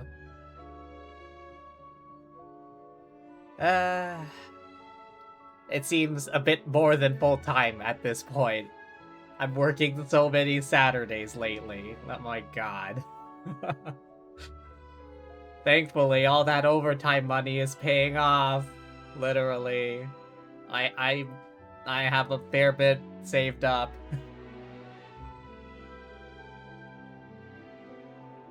Yep, I do have a full-time job.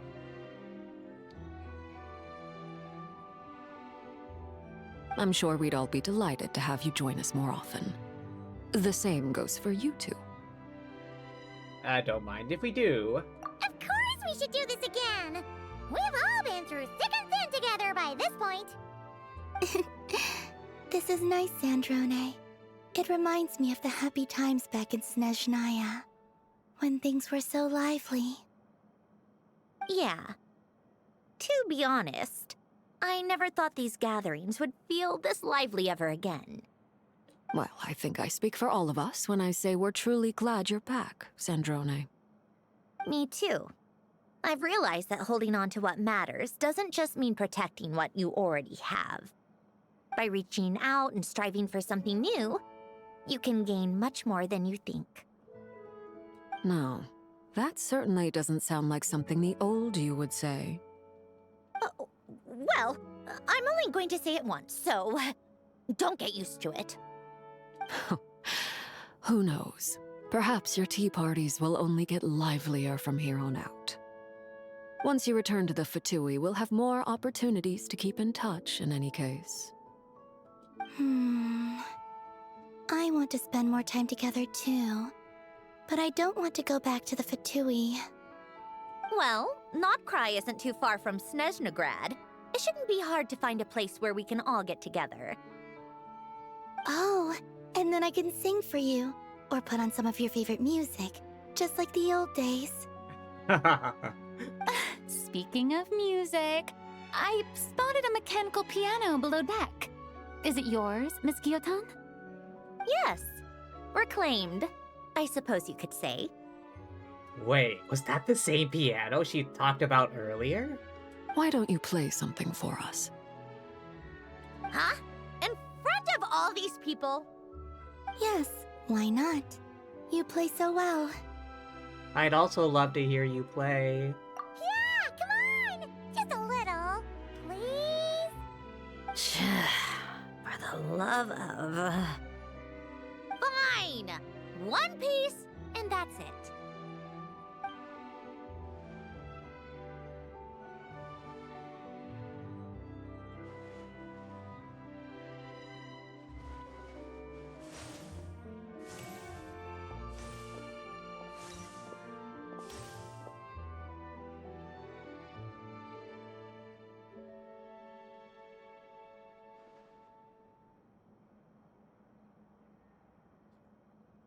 Oh, here we go.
Hooray! Applause. All right, Musketeer Pictures. Everyone ready? I'm not sure I should be in this one. Of course you should. You might have primarily helped out another crew this time, but you're still a member of Musketeer Pictures. All right, thanks. I'll still stand a bit off to the side, though. Can I be in the picture too? Of course, Miss Veronique. I would have loved to have you in the last one, too, if circumstances had allowed it. Thank you, Director Xavier. Do I really have to be front and center? You're one of the lead actors! Of course you do! Nervous, Sandrone? No. All right, look at the camera. And 3, 2, 1. Musketeer Pictures!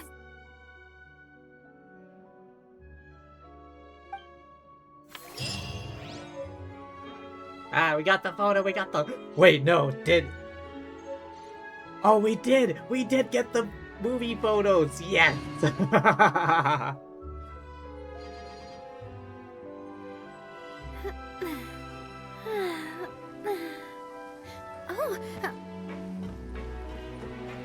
Should try to upgrade that area. Yeah. Yeah.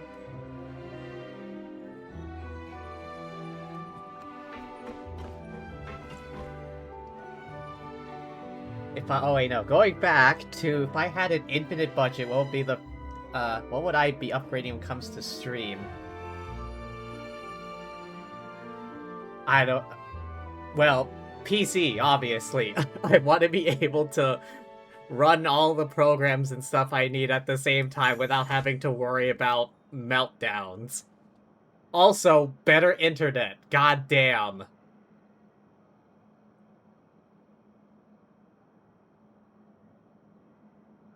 Yeah, a newer PC with, you know, Wi-Fi 7 or something, faster internet, better graphics card, more storage, more feckin' everything.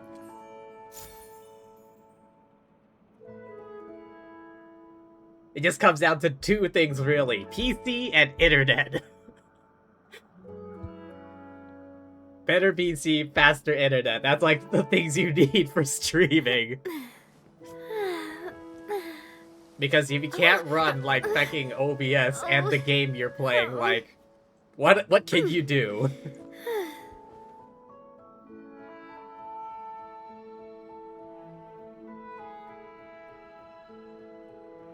Games nowadays are fucking resource intensive as shit. I swear to God.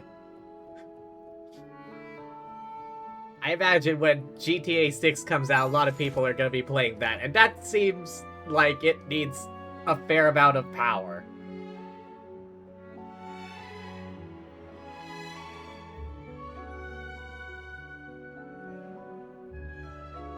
Stream visuals.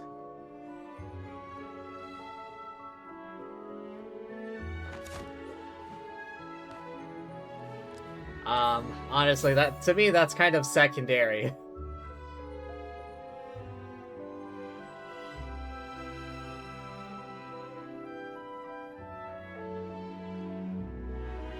But yeah, any new game is gonna be resource intensive. I do love Spina di Rosula's logo. That's what I would be designed focusing by my on mother. first. Have you noticed how it's shaped like a heart? That's what I would be focusing on first. Just a better system overall. And internet. My god, but I love faster internet. Head level of PC, probably. I don't even know if they published like a recommended system config yet. Oh wait, is the party over? Everyone's gone. Lame.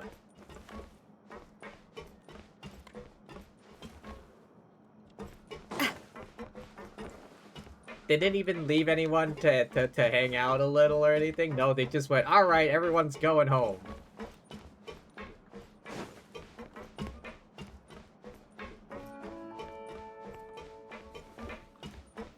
Alright, what about Sandrone's room?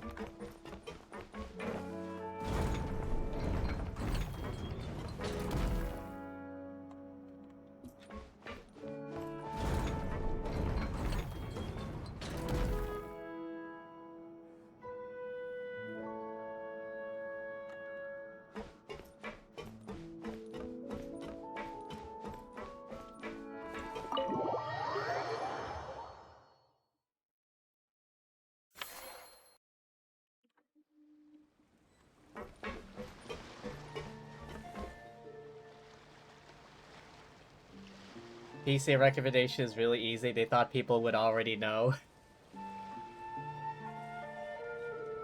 Yeah, sure. What's the current, like, highest end, high-end CPU they have for Intel? We just have to buy an absolute beast of a PC. Yeah, sure. An RTX 5090. RTX 5090, like a 1200 watt power supply, 128 gigs of RAM, a Threadripper.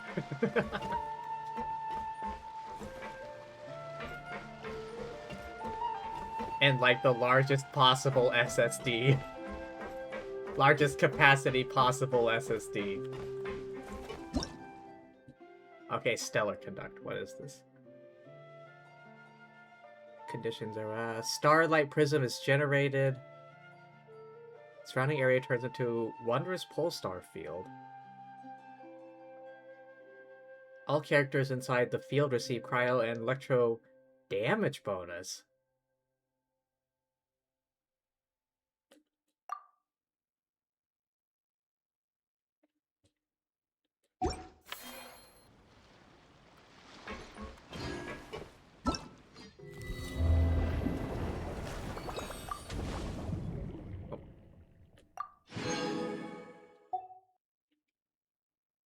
Hooray! We finished the story, everyone!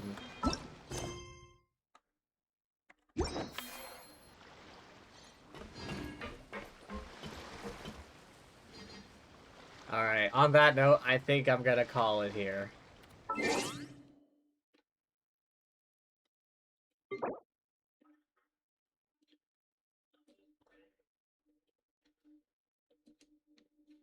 Oh boy. At any rate, thank you everyone for stopping by. Hope y'all had fun. I know I did. But yeah, thanks for being here. Thank you to anyone watching the VOD, and thank you as always to lovely fortune tellers watching this before I stream.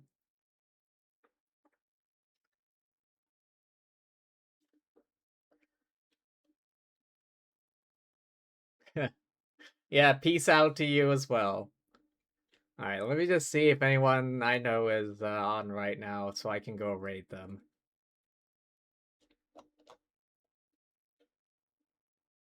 Looks like Ruby is on. Let's go say hi. Oh my god, this ad.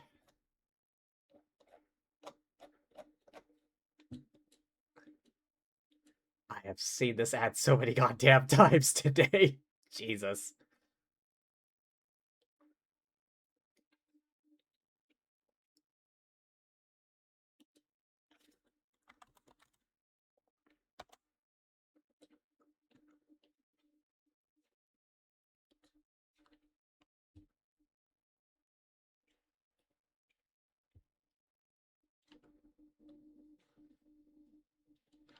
Alrighty, but yeah. Thanks once again, everyone, for stopping by. Remember to hydrate, rest up, eat tasty things, all of that good jazz, and, peace!